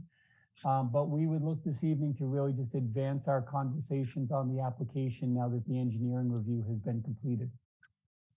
No, Phil, I think the appropriate protocol is for you to proceed as the applicant. Okay, great. So as I mentioned, and let me see if I can bring up, I'm just going to share my screen and stop me at any point along the process.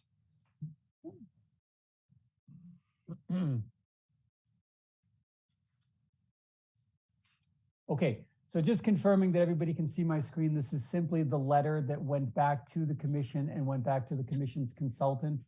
And I'm just going to go through the elements that are in the letter and how we can comply with them or otherwise revise the application to address your consultant's concern.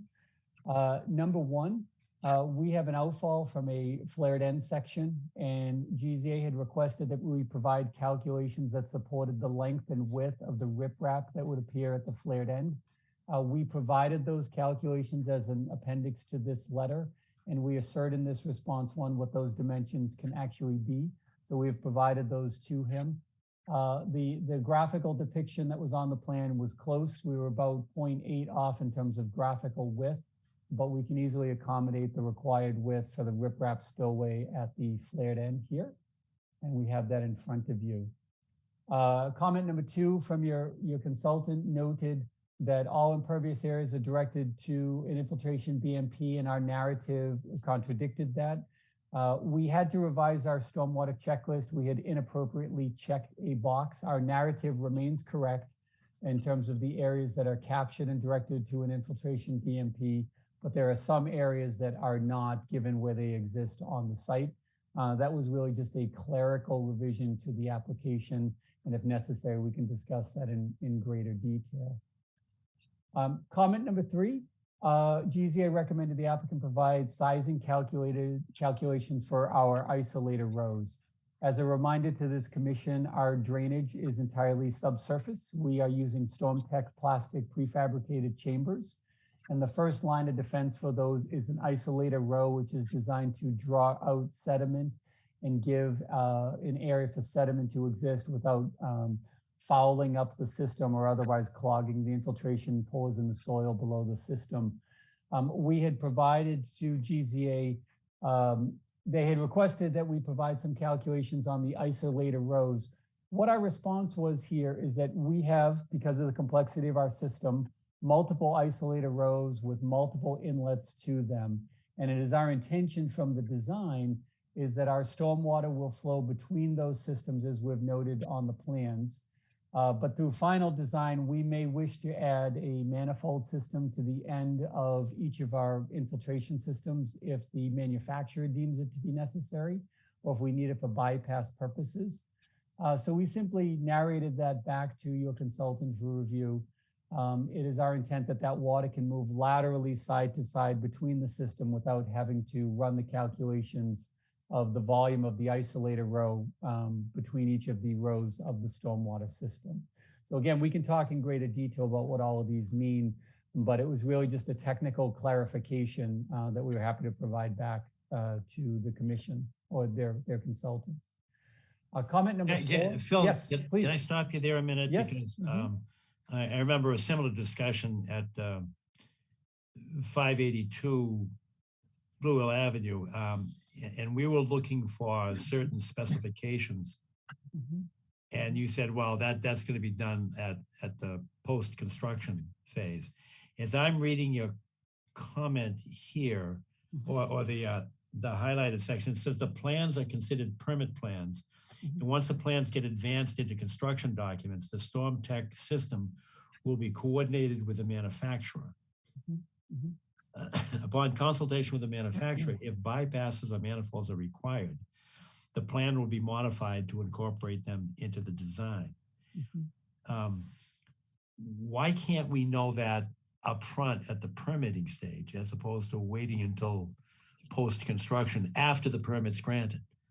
So what we've done, so just to be clear, the system that is in front of you for design approval, permit approval has been designed. All of the calculations are there. Once we have those approved, as we're suggesting, we do turn it over to a manufacturer, and what they do is they provide custom site-specific drawings, and then they review the efficiency of the layout of the system to make sure all of the components add up and all of the individual pipes are connected as they need to be. In certain circumstances, the manufacturer will require some modification to the system based on how the joints will align, how the system will be constructed, the spacing between it, and the like.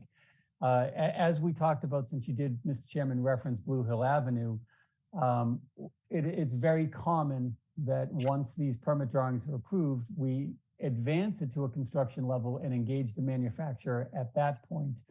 The manufacturer does provide certain design services, and we can certainly review it with them if you would like, but we obviously defer that until we know we have an approved project where they're reviewing the final design, if you will, where all of the engineering calculations have been substantiated.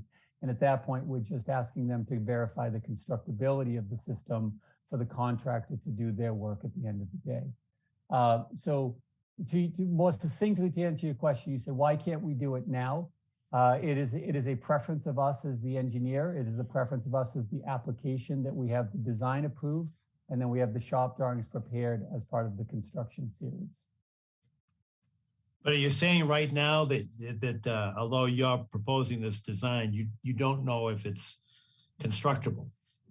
No, we do know that it's constructible, and maybe my term of constructability was not the appropriate word. What I'm suggesting, so I've brought up the image on the screen, the plan image. And what you'll note here is that we have connecting manholes interconnecting between all of the systems. If the manufacturer ultimately recommends to us that rather than the direct connection through singular rows, where then water would flow laterally from side to side, which is an acceptable practice and is part of the manufacturer's specifications presently, if they recommend that there's better efficiency for us to add, say, a manifold line on the end of it, those are the revisions that I'm suggesting. So nothing that denotes that this system can't be built as we are proposing it on the plans, but there might be add-ons that we can add to the system to help with efficiency of movement of water, if recommended by the manufacturer. That's what I'm suggesting. But if recommended by the manufacturer, it sounds like both you and you're requesting that we also defer to them on the design, the ultimate design of the system. So my suggestion is, under the stormwater calculations, we have to provide a system that meets certain design standards: volume, layout, dimension, separation to the water table, etc. That's what's before you, and that's what we're asking you to approve.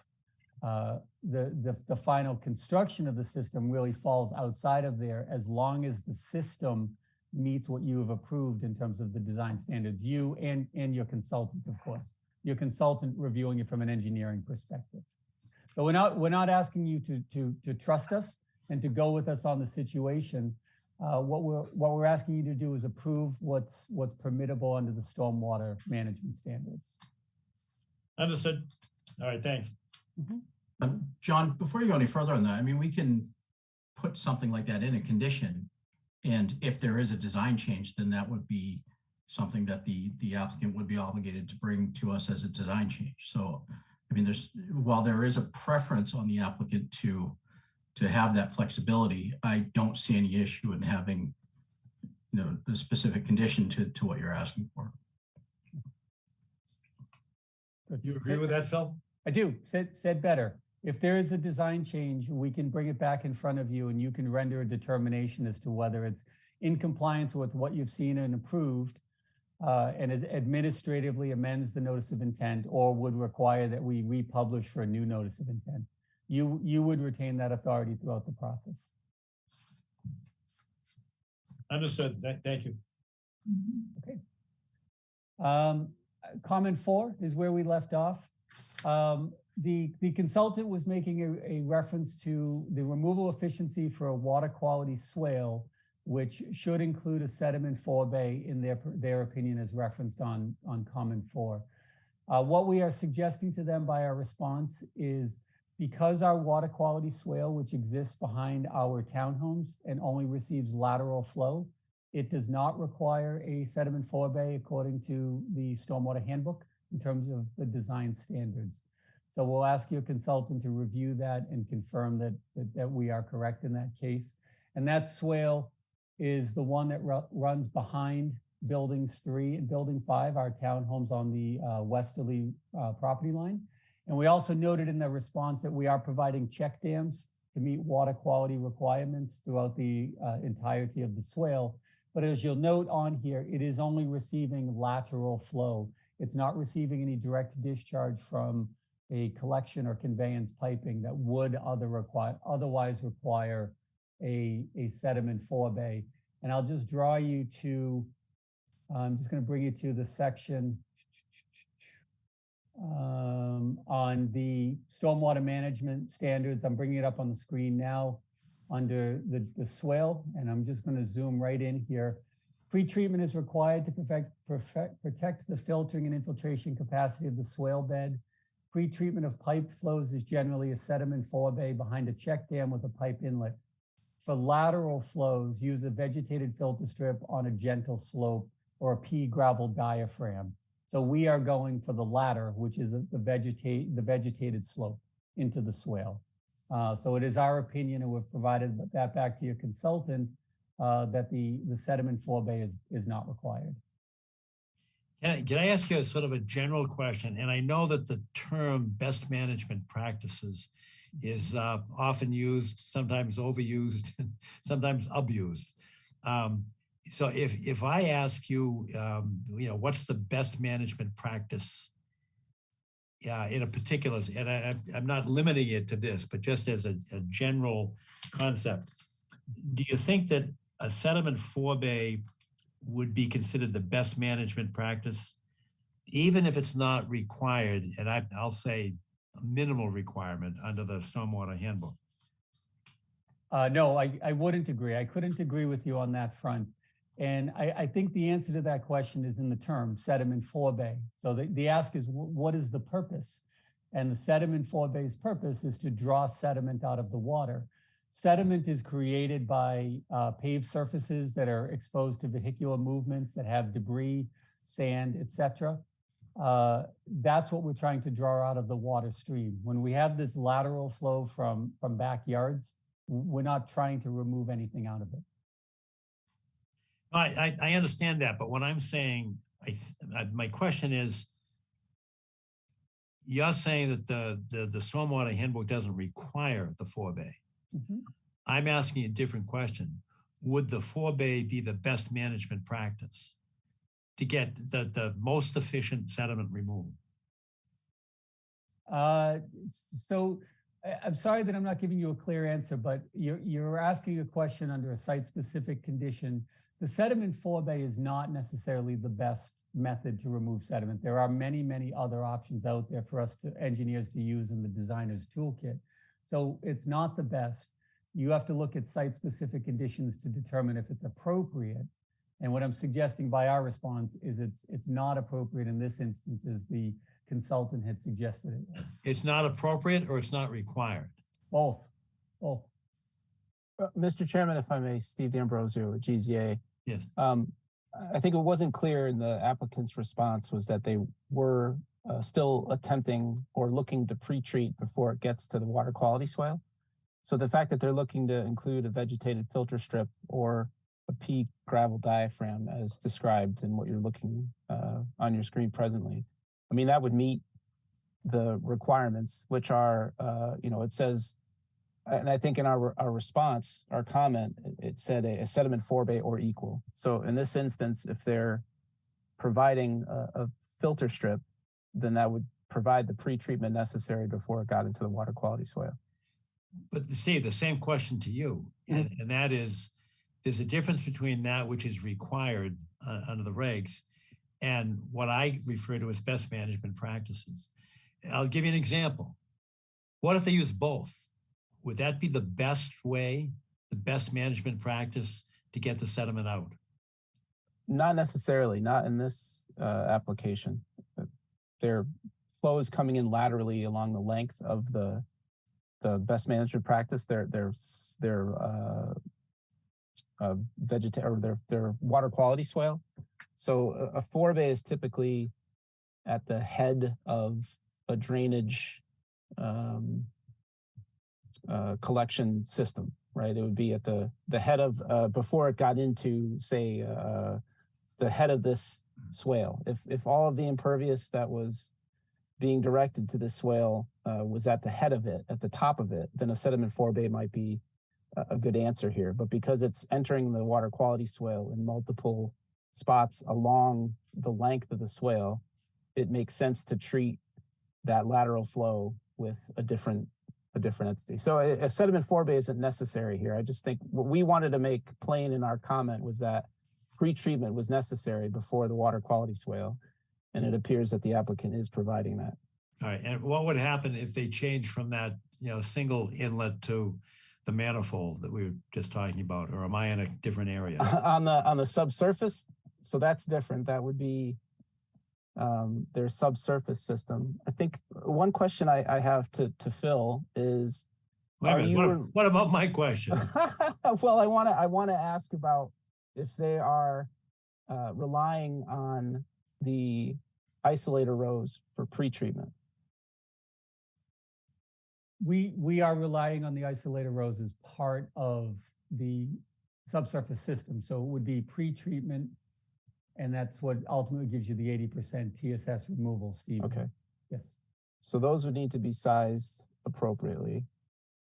And the manifold system, I mean, I would expect that something would be needed, especially since you're using the isolator rows. Typically you have some type of overflow or another means like high level overflow to get into the bulk of the system. You're looking to treat the first flush with your isolator rows. So I would expect there would be a change. Whether or not it would change the geometry of the system as currently proposed, I can't say. So without getting that's my point, the earlier point being made, and that's the difference between the design and then the field changes or the new recommendations by the manufacturer. Mm-hmm. I mean, that could change everything. That goes to Hans's point, and I think Phil agreed that you'd have to come back post-permit, but pre-change. Right, and without getting overly technical here in this forum, we can certainly do it. I can discuss it with Stephen in greater detail or the commission. So the use of the storm tech chambers, as I suggested, allows lateral flow out of the chambers, and that's how we're meeting the bypass flows that Stephen was just referring to, without the need for manifolds. Is that the chambers are designed to exfiltrate water out of them and move it into the rest of the system, negating the need for manifold. My only suggestion was that if we needed manifolds, we will add them. We're suggesting by this design that we don't need them. I don't have in front of me, I can pull it up on the side, the actual rate of water that can leave through the sides of these manifolds, and it can certainly meet the stormwater flows for all of our storm events, given that we do utilize these through the 100-year storm event, and we have that data. Got it, okay, thanks. Okay. Go ahead, Phil. Thank you, Steve, for weighing in. So we left off on comment 5, which was a confirmation of meeting the target 80% TSS total suspended solids removal.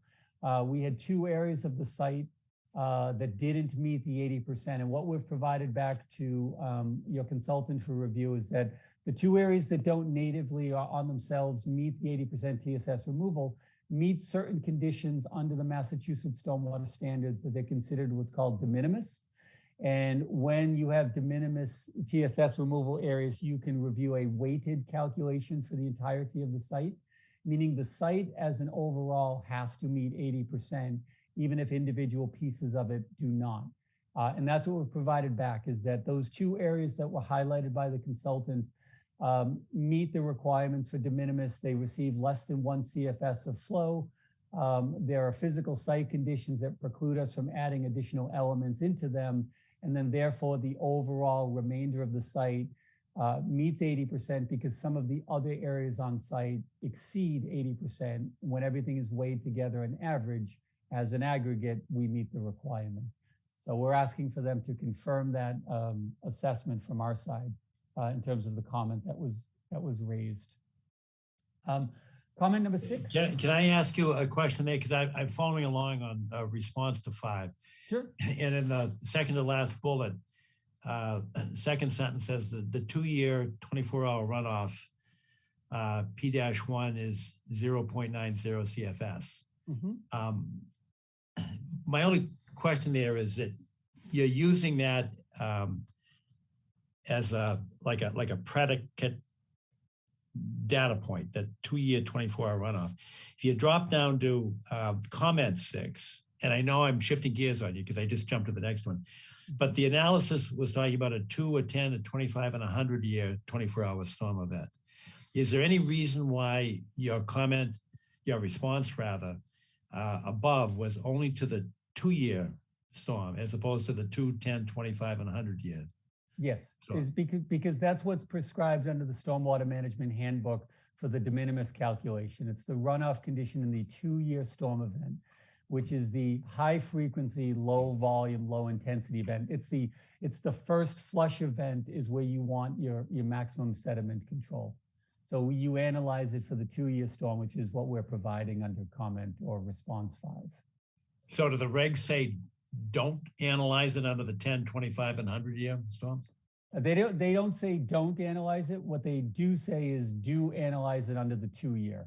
And I can, bear with me for 1 second, and I'm going to bring up here for you the actual language of the bylaw so you can see it, so you don't have to take my word for it.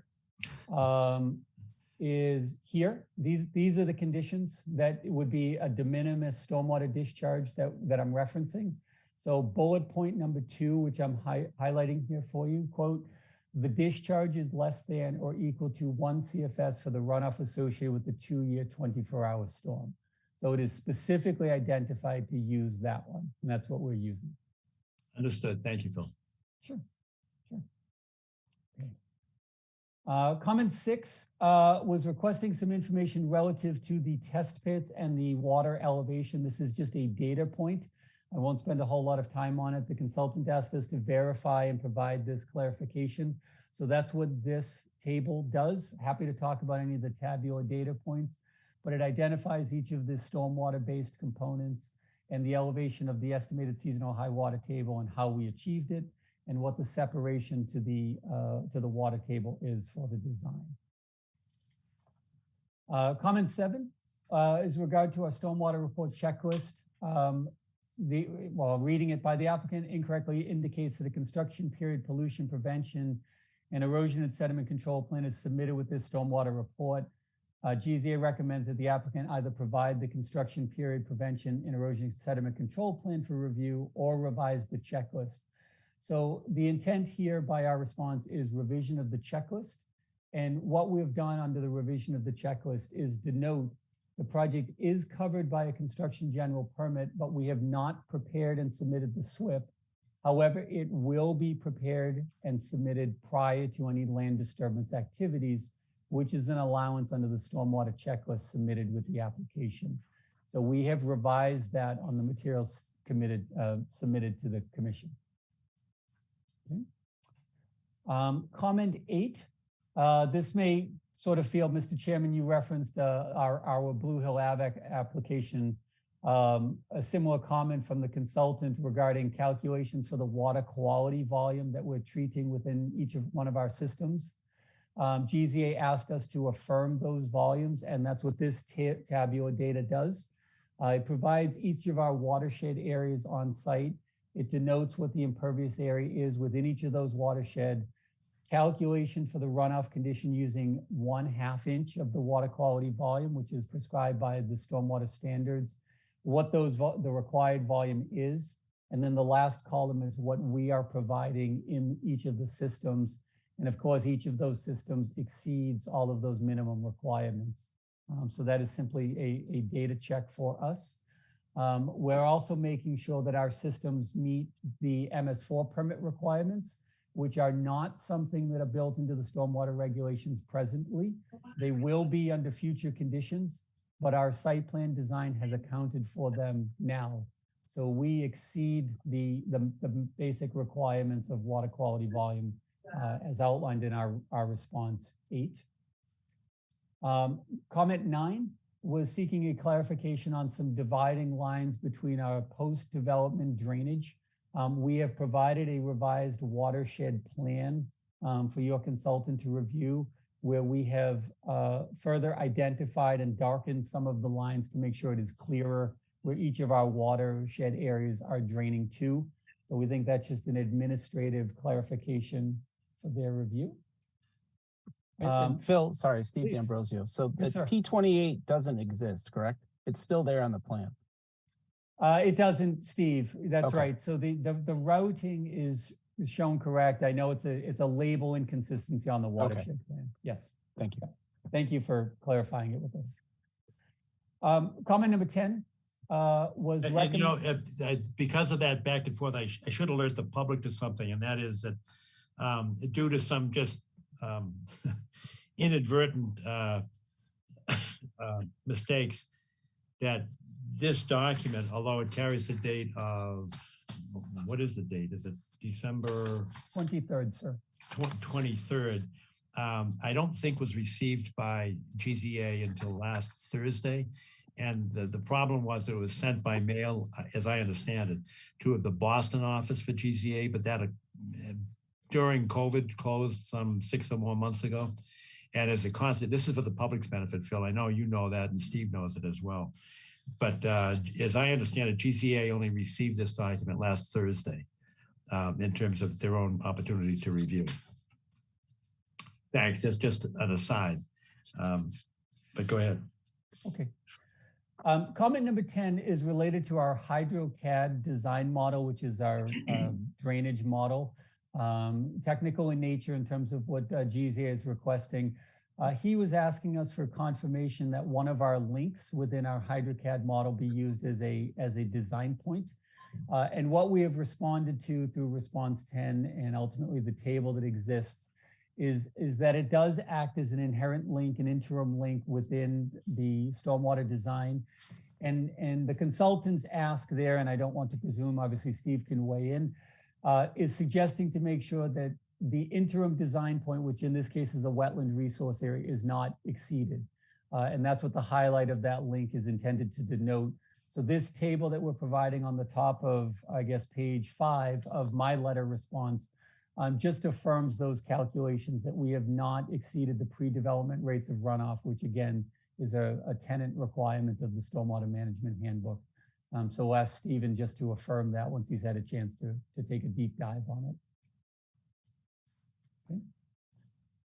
Comment 11, we talked at great length a few minutes ago about sediment forebays. We do have some sediment forebays on site where they are applicable. GZA asked us to provide confirmation that they are sized appropriately, which this calculation does. We're required to size them based on 1/10 of an inch for the amount of per acre of impervious area that drains to them. So this calculation table under response 11 is simply to denote compliance with that condition and that the systems as designed meet that requirement. Comment 12 is GZA requested that we provide some clarifying sizing calculations for the grass swale associated with the emergency access drive off of Mergewood, and that we clearly indicate the location of the proposed grass swale and the sediment forebay. So through response 12, again, just some technical clarifications. we identified what the drainage area is going into that swale, how we would calculate the runoff condition during the up to the 100-year event, and then what the sizing calculation would be for that 0.1 inch of runoff for a sediment forebay. And that all culminates in the table that's at the bottom of page 5. We then go on to identify what the slopes and cross-sectional parameters are for the swale. And then through graphical representation on the top of page 6, give the cross-section parameters just to denote that our swale has the adequate carrying capacity to meet the design requirements to move that water adequately across the property. So again, just a confirmation of some of the design assumptions, and happy to provide the additional clarification that GZA requested. So I think we'll just jump in. So our last comment here, this obviously has multiple parts. I'm not going to read the whole thing. I'll act at the commission's discretion regarding comment 13, but summarizing it, we're obviously talking about our infiltration systems underneath our parking lot, and making reference to providing some additional testing, additional data, additional clarifications, additional hydraulic conductivity estimates to support the design that we have in front of you and was ultimately approved through the Zoning Board of Appeals. And what I will provide back to you is really under response 13, and zoom in on it just so everybody can see it. Because we're utilizing the static method of calculations under the Stormwater Management Handbook, it does not dictate that we prepare and provide some of the recommendations that GZA has included. We're certainly noting his comments that are raised and the request for additional information, but we are noting that it's simply not provided in this case. Or not required rather than not provided. We have met the standard of care in terms of what needs to be provided in accordance with the handbook. And that's what we're providing to this commission, and we'll continue to have our discussions on, which really relies upon the soil characteristics and the Rawls rate as being used for the parameters to determine what the soil movement is relative to water. Now, we obviously don't want to let GZA's request linger, and the commission obviously may seek to have some of this information as well. So what we'll draw your attention to is really the summation on page 8 of our response letter, which is during the ZBA process, we had a more complex analysis done. It was submitted through the Zoning Board of Appeals process. Through their review consultant, Tetra Tech, Peter Dillon was their senior hydrologist. They ultimately determined that the additional mod flow analysis was not really pertinent and was not germane to the topic of discussion. And therefore, we didn't use it ultimately at the end of the day when we rendered a decision, or they rendered a decision through the Zoning Board of Appeals. Springboarding off of that processes, we are not going to introduce those materials here into the Conservation Commission environment as a data point, nor are we going to conduct any additional testing that was suggested, because we do meet the standards that we are required to. The data is available, should you wish to review it. God bless you, Mr. Chair. But we're not going to provide it and introduce it as part of our data conclusions. The applications do meet what we are required to provide, and we're happy to discuss those on their merits. So in short, everything that we've discussed in the letter was provided as an appendix. We have a revised stormwater checklist. We have a riprap calculation. We have a revised watershed map included to the letter. No direct revisions to the plans per se, given the responses that we have in play with GZA and your consultant. And we're happy to then further any questions and discussions on the materials you have in front of you. Thank you. Thank you. I think I heard you say that in refusing to provide the mod flow report, you said that you had met the standard of care. Is that correct? Yes. All right. Is meeting the standard of care the same, or is it different than meeting the regulatory requirement? The same. In my vernacular, the way I couched it, the same. All right. is that the characteristics that we need to submit upon for the static method of calculation, we have done. All right, now, and I think we all understand that this item 13 is of great significance to us. And I'm going to quote from the GZA letter dated December 16th, 2022, which all commission members have. It's in part of the public record, and I know you've got a copy of it. Mm-hmm. And I go to their page 4, and I read from the last paragraph. And it says, GZA strongly recommends the evaluation of the potential for SMS failure, stormwater system failure due to groundwater mounding using three-dimensional numerical modeling methods, comma, site-specific subsurface data, comma, and the maximum probable storm and snow melt events, including sequential events. The method should be able to simulate the groundwater mound beneath and adjacent to the site based on local precipitation data. If we were to follow the strong recommendation, wouldn't we require from you that three-dimensional modeling that, as I understand it, you're refusing to provide? Well, the term refusing to provide obviously depicts it in a very negative light. You know, well, that's what it says. Yeah, that's what you said. Right. We're not going to provide it because it's not germane to the calculations that we need to provide to meet the stormwater management handbook standards and design calculations. So you could of course request it. You have your rights to request it, to which we can also then, we would reject the request as we're suggesting. Well, we do request it.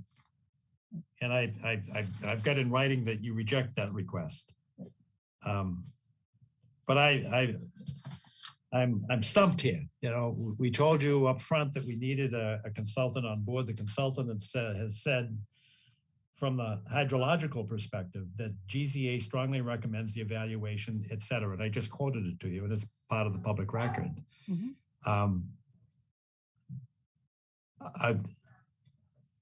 I'm not sure what's being shared here. Well, that's yours, right? This is my response, but this particular passage, which we've discussed it many times in the past, the italicized indentation paragraph is taken from the stormwater management standards, the design guidelines that we all have to follow.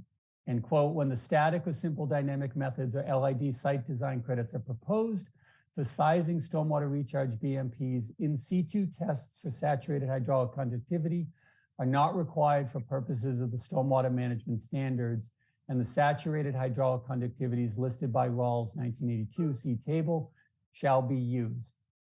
So what we're asserting and the position that we are taking is this language does not require that we do advanced three-dimensional model. It does not require that we do site-specific in situ testing to use on-site hydraulic conductivities. It allows for the opportunity to use the characteristics table that they note in the Rawls table. That's what we're relying upon. So it's not, yeah. But can you go to the next page of your document there? Sure. So that last paragraph there, this is the one where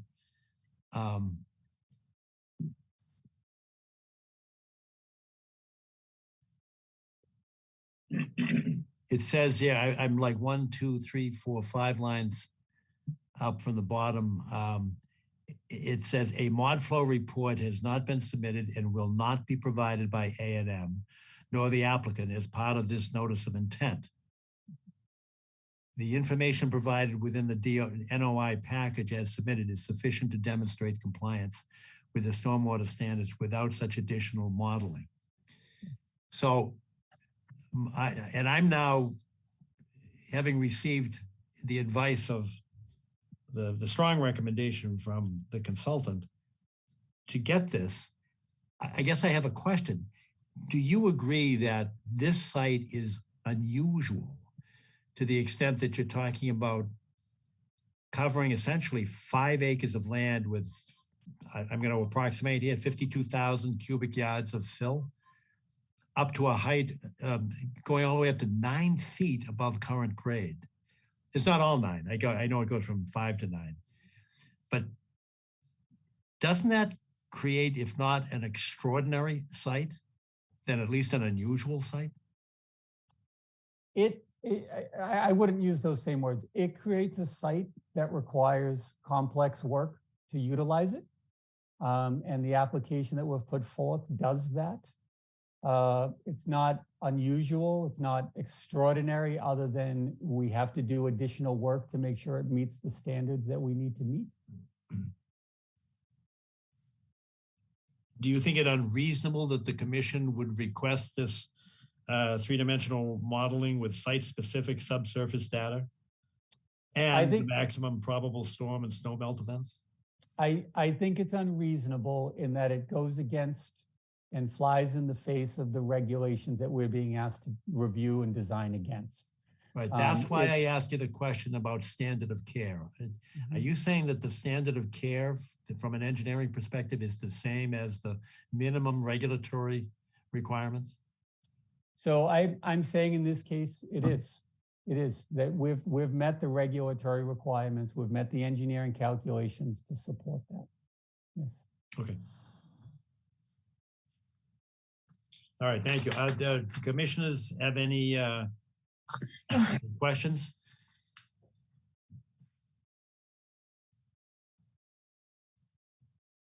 And you may have them afterwards, because I know that there will be some other witnesses presenting this evening. Yeah. But Wendy. I don't have any questions right now, but I am curious to hear comments from the others in the audience.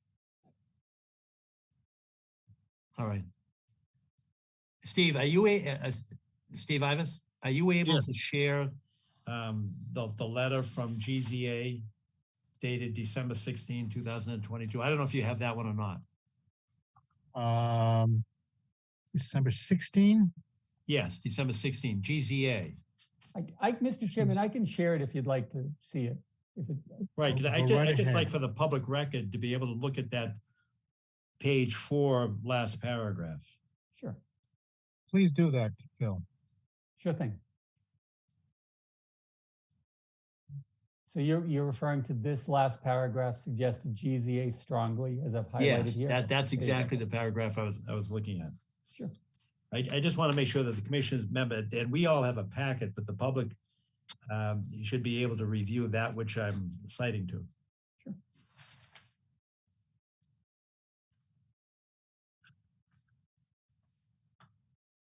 Right, and I don't know if all the commissioners had focused in on that. Are there any questions at this juncture from commission members? All right, hearing none or seeing no hands raised. Can we proceed? I know that there are members of the public and those that are in the neighborhood Mr. loyal Chair, opposition. I'm not sure what to call them. Mr. Chair, I'm Yes. sorry to interrupt you, sir. I know you're going to open it up to public comment. Obviously, proceed as you see appropriate. Can I suggest, we obviously didn't hear from Steve D'Ambrosio, who authored that comment, and now you've obviously heard my response, and I know he's reacting on limited time, but would the commission benefit from his response, which is, does he think that a three-dimensional numerical model is required given the conditions of the stormwater handbook, as I've suggested?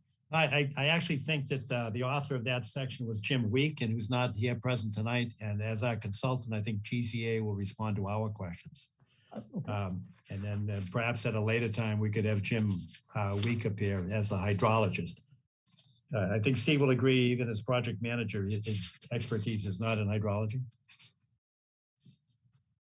I think that's correct. That is correct, Mr. Chair.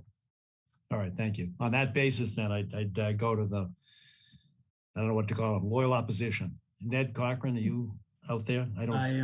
I am here, Mr. Chair. Thank you. I'm noticing that Scott Horsley is one of our two consultants. I represent the neighborhood group that abuts the 648, 652 Canton Avenue site on all sides. They are extraordinarily concerned about what is being proposed here. As I look at the preface to the stormwater management standards, it says that you should apply strategies that will include environmentally sensitive site design and low impact development techniques to minimize impervious surfaces and land disturbance. This is a project that proposes, as you said, to bring in 52,000 cubic yards of fill to raise the level of the site between 5 and 9 feet. That will take 5 acres of what is now impervious surface, squeeze it into 4 acres of impervious surface with roof, parking lot, drive aisles, etc. Contain those in the subsurface areas. They do not have test pits in all of the areas that are identified. They rely on interpolative analysis as to whether and how those chambers will work together based on an interpretation of the test pits, and that they are barely meeting the minimum threshold as shown in the table that they provided in their response. My first question, I think, is how does this comply or comport to comply with low impact development and environmental sensitive design development? It doesn't come close. I think I would request that the commission evaluate that and that Steve and his team evaluate that for conformity with that very fundamental component. Second, I note that Scott Horsley had his hand raised. I know he's got some specific comments and questions here, and Mike Mobile has some very specific comments about the need for this type of analysis, three-dimensional groundwater mounting analysis to really understand what's being proposed here. You've got 2 wetlands, one on that is abutting 652 Canton Avenue, and you have the intermittent stream that comes within 25 feet of the edge of the property on the westerly side. So you have 2 wetlands that are being directly impacted here. We have no idea what will be happening underground, the potential for breakout of groundwater, etc. A sophisticated groundwater mounting analysis is critical, we think, to the commission's understanding of what's being proposed relative to this development. With that, I would ask Scott to speak, and then Mike Mobile as well. Thank you. Thank you, Ned. Thank you, Mr. Chairman. I'll be brief because I know Dr. Mike Mobile has more specific comments, but I did want to specifically respond to a slide that Phil showed in response to your question, Mr. Chairman, about the need for three-dimensional modeling, which has clearly been recommended by your third-party consultant. He showed a slide relative to the static method, and I want to assert that has, and I'll be clear here, absolutely nothing to do with which groundwater modeling technique one would use. I feel he's completely conflating the question. I don't know whether he realizes that or not, and we can pull the slide up and look at it again, but that slide only talks about whether or not you need saturated thickness measurements on site. It has nothing to do with whether or not you need three-dimensional modeling. So that response was irrelevant and I would believe misleading. My second comment and my last comment is that, as you said, Mr. Chairman, we've been looking at this site for a long time. This is a complex site. First of all, hydrogeologically, this is glacial till, surrounded by wetlands. It's a hill, it has a stream, an intermittent stream, it has wetlands. Jim DeSille, the original engineer who testified before the Zoning Board of Appeals on numerous occasions, testified that this is a complex site. It's a challenging site to develop. If one were to put a simple, perhaps single-family home subdivision, it would be challenging. That's essentially what he asserted, the original design engineer. On top of that, as you recognize tonight, we have up to 9 feet of fill. We have, I would hope everybody would agree, this is an intensive development, a lot of impervious surface. very challenging site, very challenging development. So back to how do we evaluate this? And you asked a great question at the beginning, Mr. Chairman, where does the water go? How do you figure that out? Well, there is a simple analytical model called Hantush, which allows one to do a rough calculation on one infiltration system. This site has multiple systems, as we all know. It requires a three-dimensional model to look at the interaction, or what we refer to hydrologically called interference, between these systems and the wetlands on the site. The applicant has engaged a consultant to do some initial modeling. Frankly, I think they got into trouble with some of the assumptions. I don't believe the model that was developed was reliable. And we can get into that, and we probably should get into that in great deal. I totally understand why the applicant doesn't want to talk about that. If I were them, I wouldn't want to either. It's highly problematic. The modeling that has been done is insufficient. GZA is a well-known firm in this field. I'm very happy that the town selected them, and the applicant agreed to have them do a review, third-party review. They concur with our recommendations.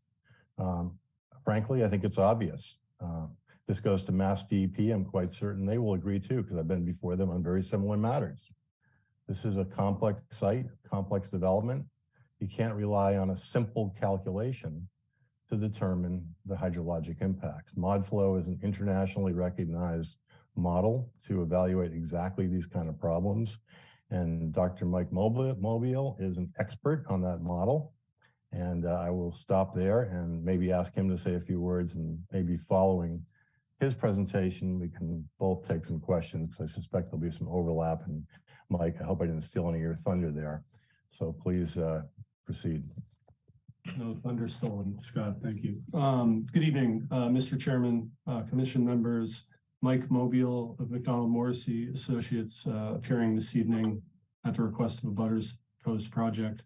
I want to just start by identifying what seems to be a point of confusion in Alan Major's response to GZA's comments, and that is it's contained within this item 13 comment that GZA has issued.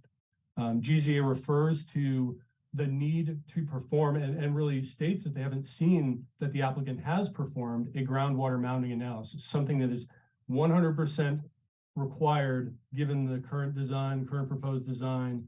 I think the applicant would not argue that that is an absolute requirement. But per GZA's review letter, they very specifically lay out the documents that were reviewed, the notice of intent filing, including the attachments. That includes a set of drawings, the drainage report, and a letter that was authored by Alan and Major that does not contain a groundwater mounting analysis, aside from a repeat of some materials that were issued as part of the ZBA review process. There's a link in that letter to the ZBA website where some materials are held, but I am not seeing, and unless I'm mistaken, but I've talked to Mr. Rivas, I've talked to the secretary at the town office, and it would seem to me, based on my research, that no mounting analysis has been submitted.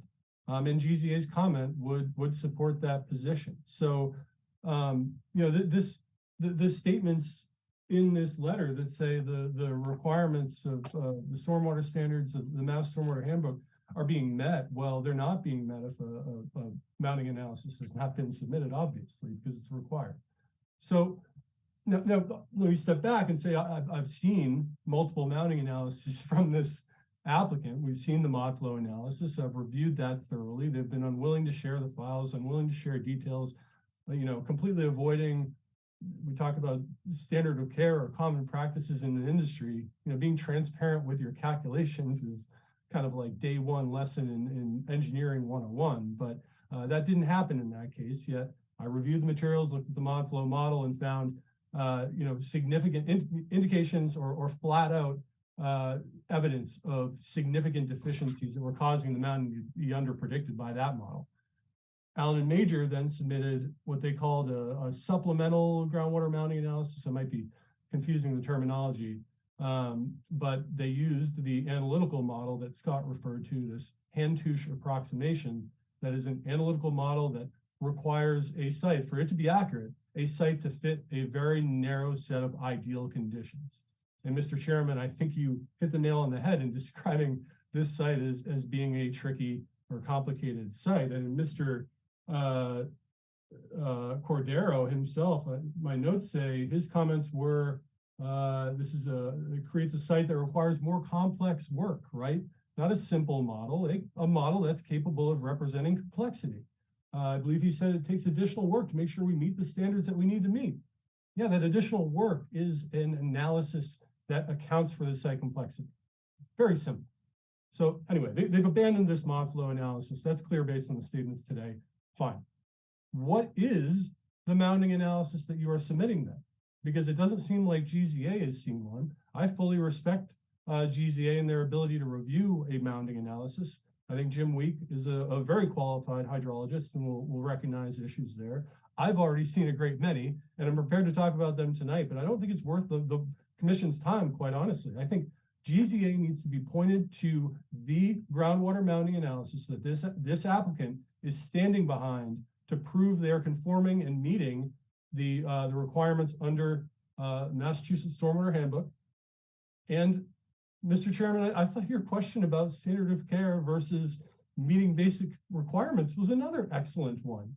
You could sneak by and meet requirements as they're read from the Mass Stormwater Handbook and still have an analysis that doesn't fully evaluate indications of problems with a system. And I think if anything, well, first of all, I don't agree that the mounting analysis that's been performed even meets the basic requirements, but beyond that, the next level of kind of reading the results properly and determining if there are indications of performance issues, it just hasn't been done.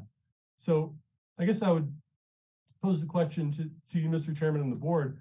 Does it make sense for me to go on with this presentation tonight? Personally, I don't think it does. I need to know what the applicant is suggesting is their groundwater mounting analysis so I can be efficient with my comments.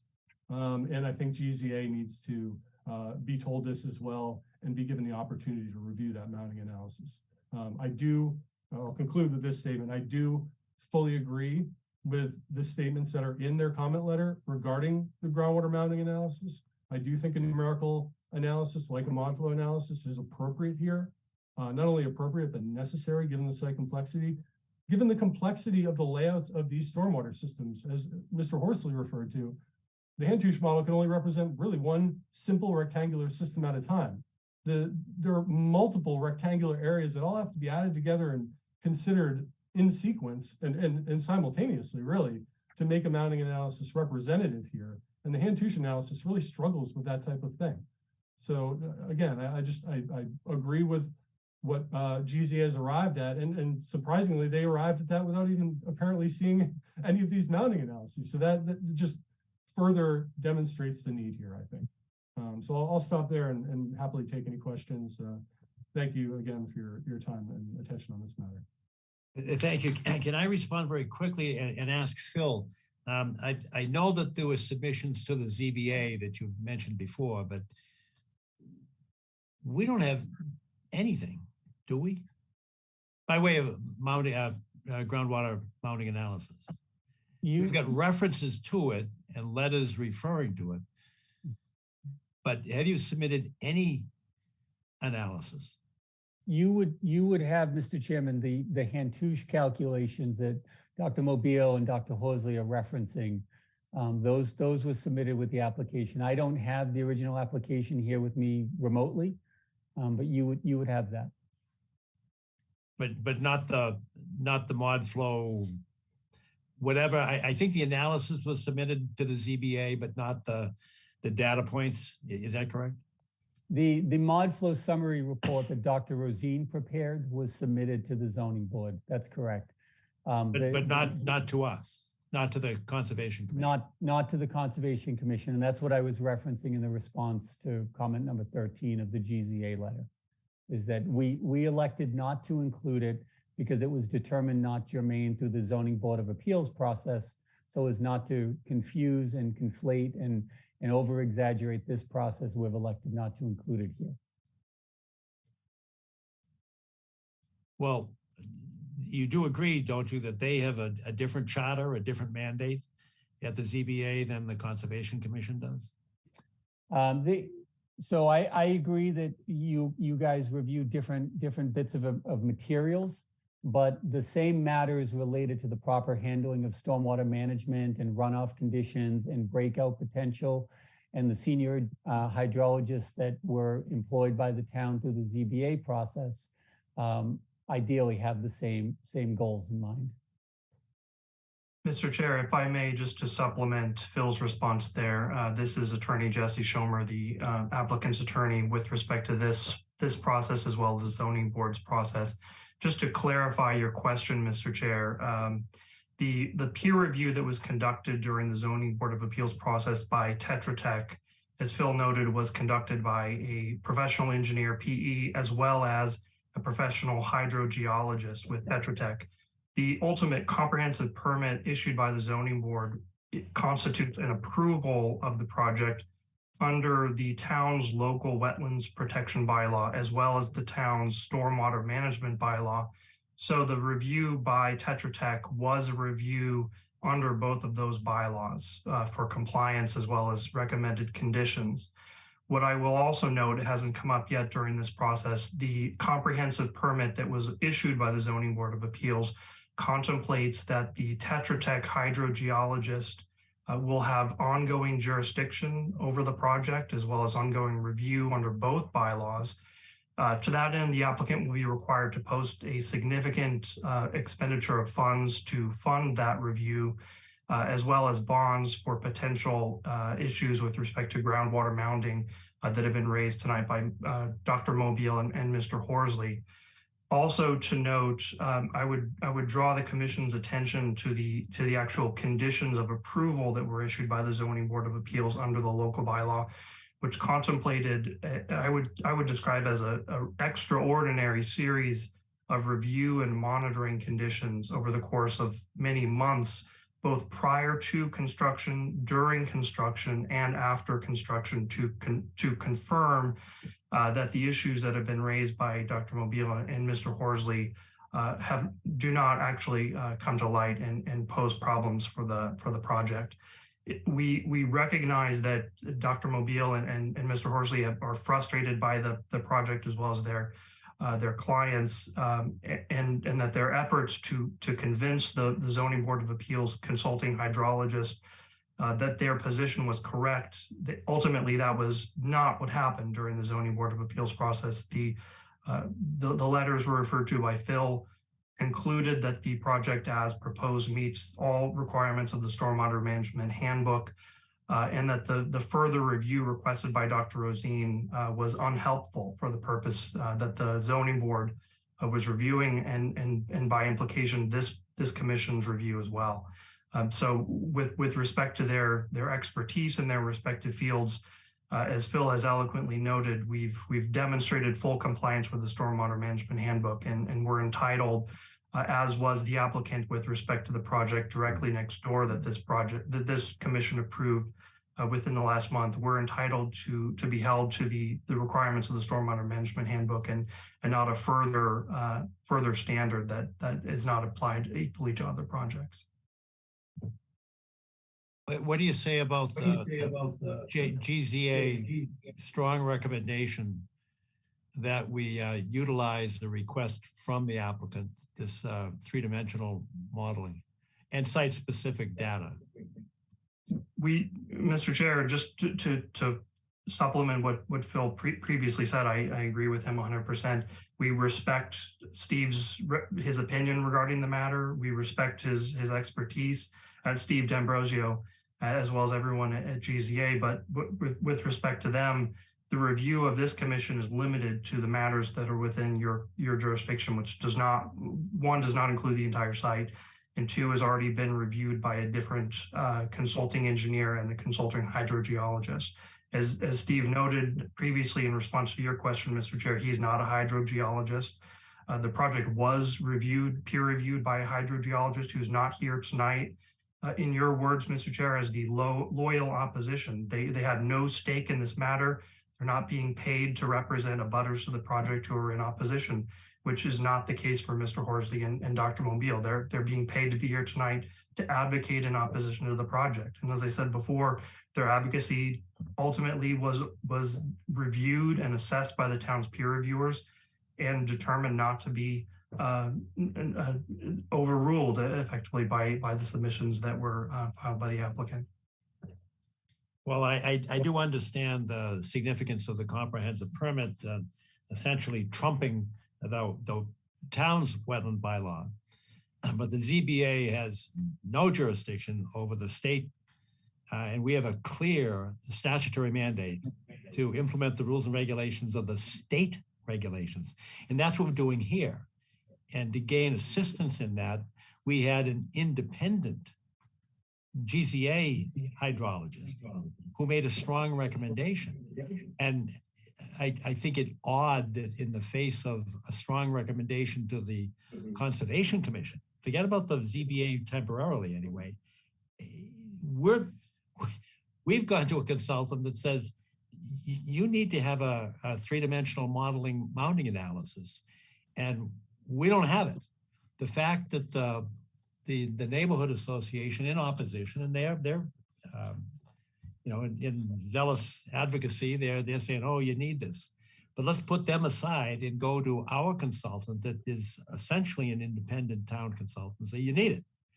So we're now we, the Conservation Commission members, are now confronted with a recommendation from our own consultant to get this data.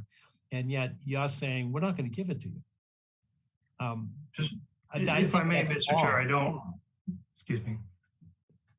No, go ahead. I apologize for speaking over you. I don't mean to split hairs with respect to your characterization of the Zoning Board of Appeals review.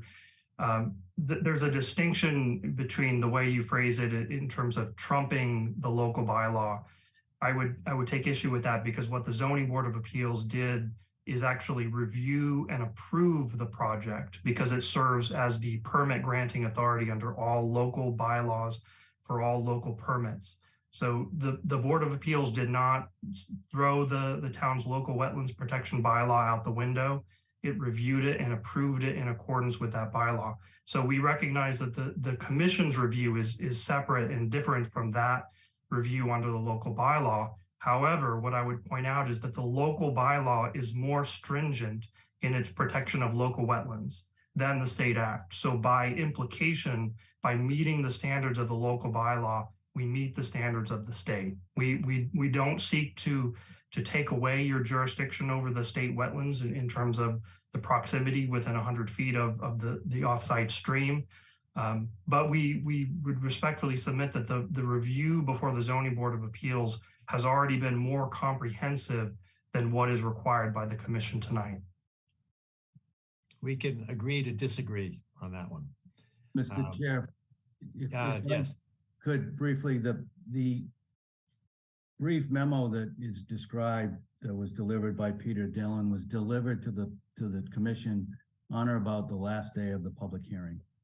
There was no analysis done. There was no ability to question Mr. Dillon. He wasn't present at the last date of the hearing. The hearing closed because the applicant refused to continue it any further.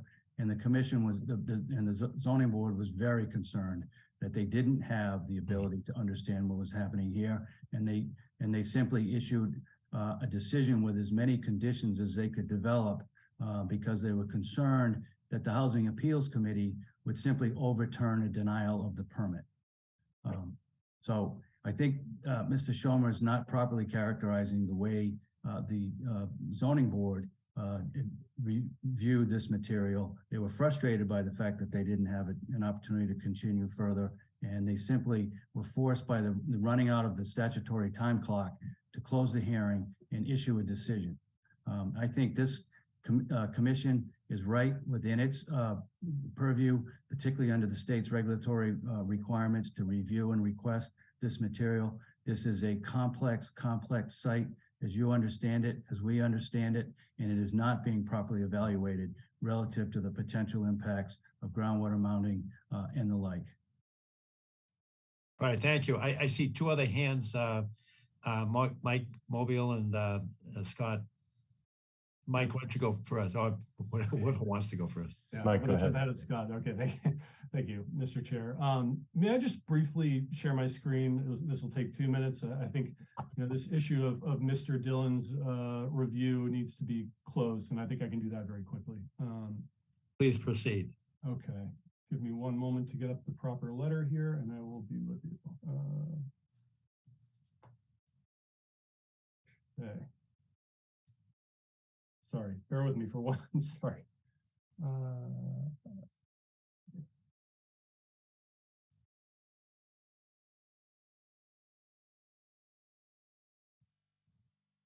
right, I'm there. Sorry.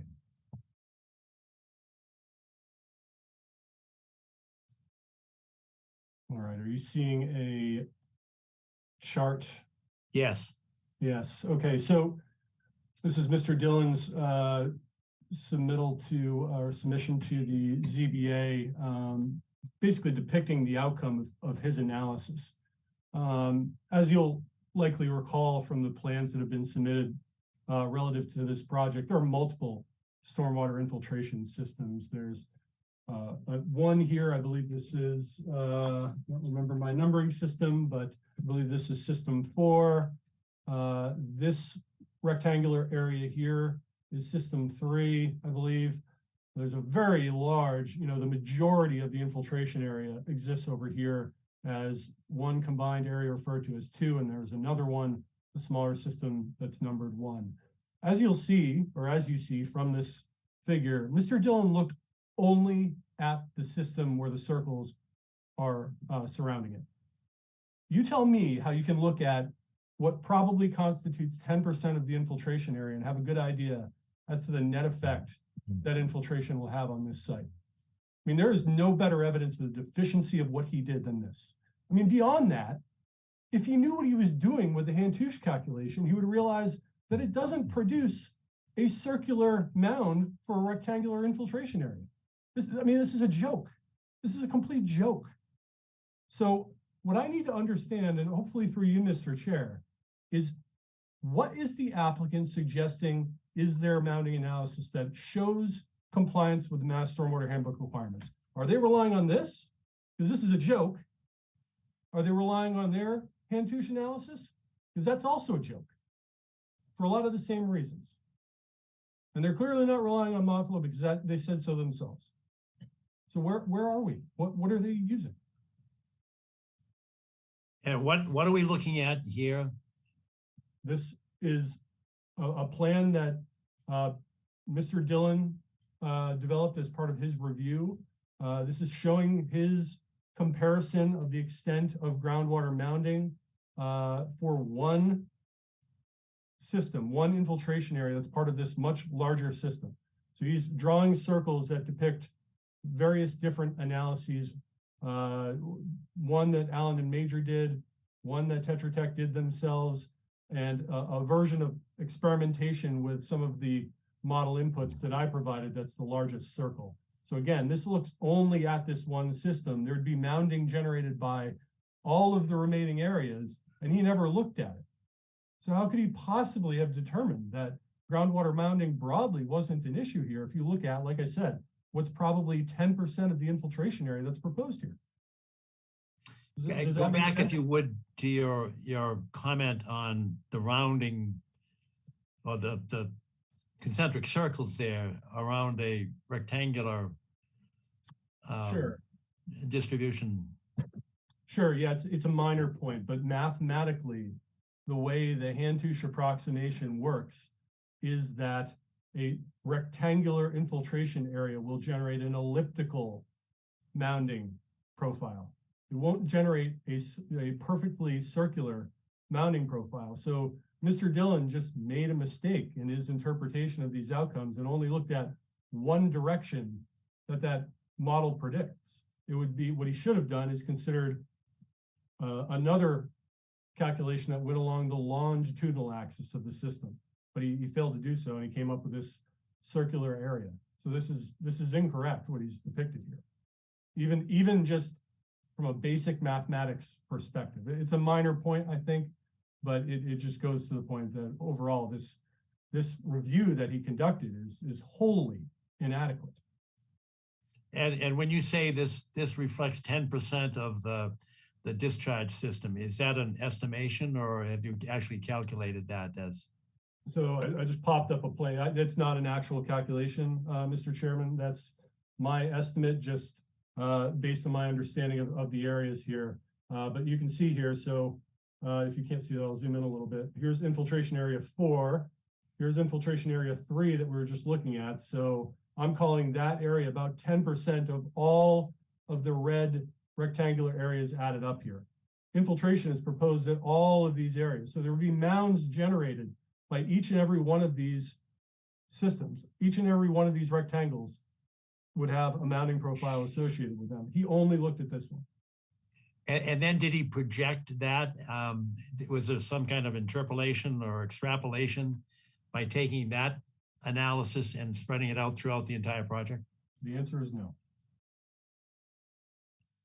So now I'm lost from the applicant's perspective. What, and maybe I can give it back to Phil or to Attorney Schomer, but what does that 10% approximately? What is that offered for? What's the probative point of showing only 10%? Are you extrapolating that 100% would be an accurate analysis, or are you just limiting it to the 10% that's reflected? Mr. Chair, I'll have to defer to Phil for the technical aspect of the answer to that question. I'm a little hesitant to get into a back and forth regarding Mr. Dillon's recommendations, because he's not here personally to defend himself against the insults that Dr. Mobile was leveling at him, describing his work as a joke. So I respectfully would suggest that if the commission has questions about Dr. Dillon's report, then perhaps those can be directed to Dr. Dillon. The issue that we were facing during the Zoning Board of Appeals process is frankly that Dr. Mobile and Mr. Horsley raised these concerns. We made a good faith attempt to address them. And unfortunately, in an effort to advocate against the project, every time we responded to the request for information, they moved the goalposts, and it became not providing information, it's providing certain information up to their specifications. And then it became sharing proprietary background data, which we were unwilling to do during that process. So, I don't want it to go into this process now having to defend work that wasn't ours. Dr. Dillon's work stands for itself. He was reviewing the project in its entirety, including work that's outside of this commission's jurisdiction.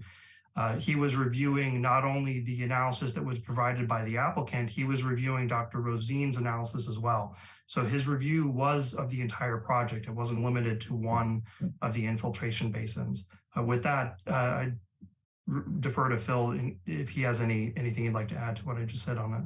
Just a quick question. Hang on, Phil, for a minute, if I can ask Attorney Schomer.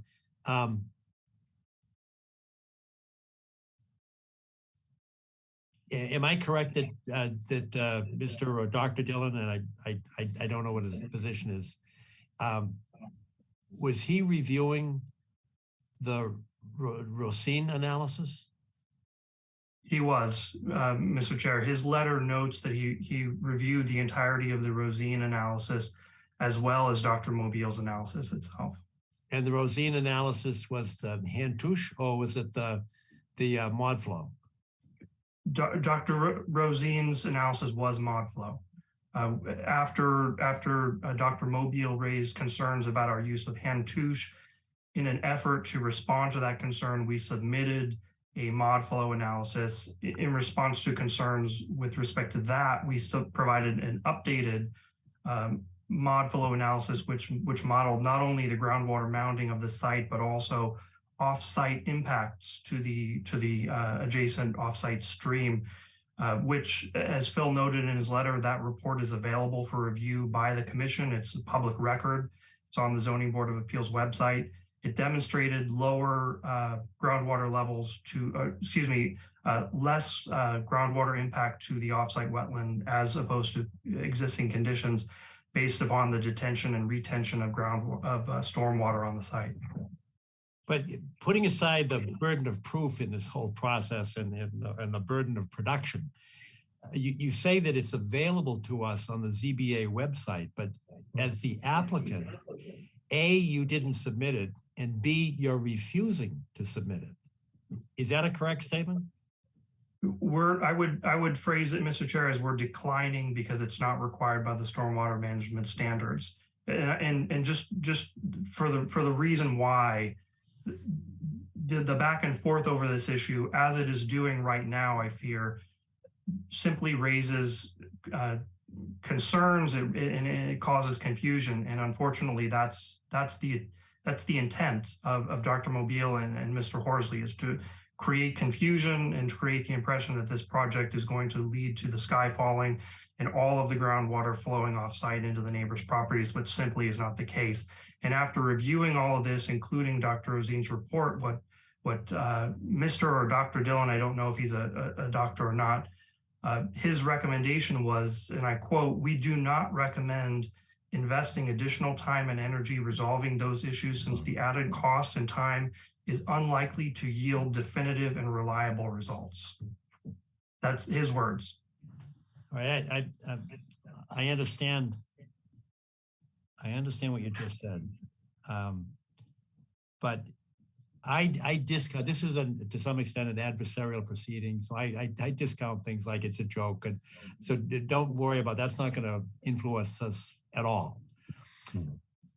But the substantive material that's been presented does raise an issue, and I don't think you can say that GZA, in making a strong recommendation that the applicant perform this three-dimensional modeling with site-specific data, that's not adversarial.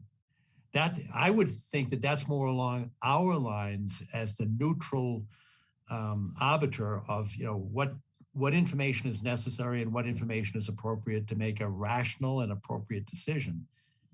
So I would ask you to reconsider, and I know it's in writing, but you can erase it if you want. I still think we need that modeling that's been recommended to us by our own consultant. And I'm not sure that I know when we were at 582, we got to the point of you saying we're not going to give it to you, and therefore, we had ruled against the permit on the basis that we didn't have sufficient information. I don't want to go in that same direction, and I hope we're not going in that same direction. But when our own consultant says, this is what you need, and you're saying, I'm not going to give it to you for whatever reason, it's not relevant, it's not necessary, it's not required. I'm still looking for best management practices, and I'm looking for, what's the best and most appropriate way to protect the resources that is our charter and is our mandate.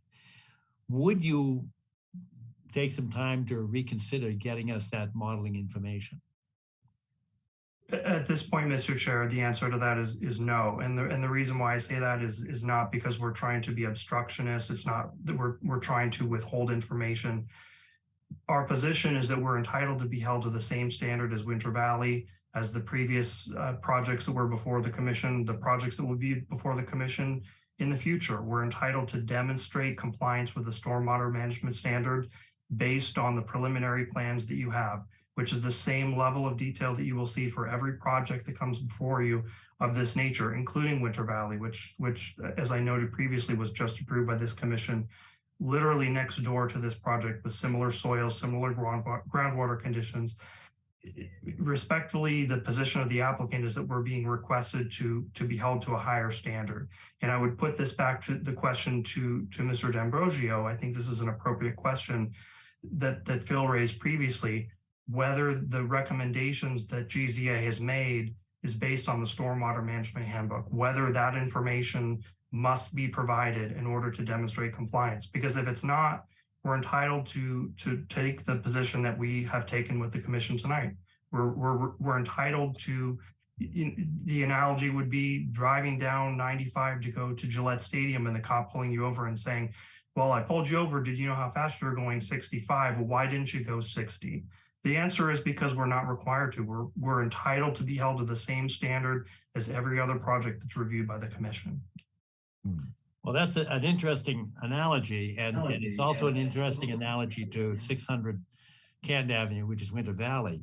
And we are acutely sensitive to applying the rules and regulations to everyone in a uniform fashion.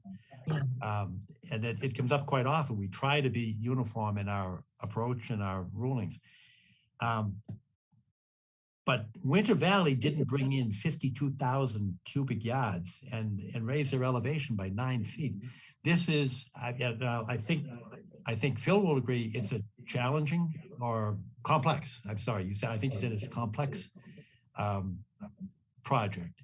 I think it's an extraordinary project, but I don't think we're being unreasonable in asking for it. But I should stop talking, and because I'd like very much to hear from Hans that you've got some significant site experience. Do you have a sense of whether or not the GCA recommendation that we get 3D modeling and site-specific data is an appropriate recommendation for us to follow? So I want to be clear, I'm not an engineer. So I have experience in site construction. I have experience in reviewing wetland applications.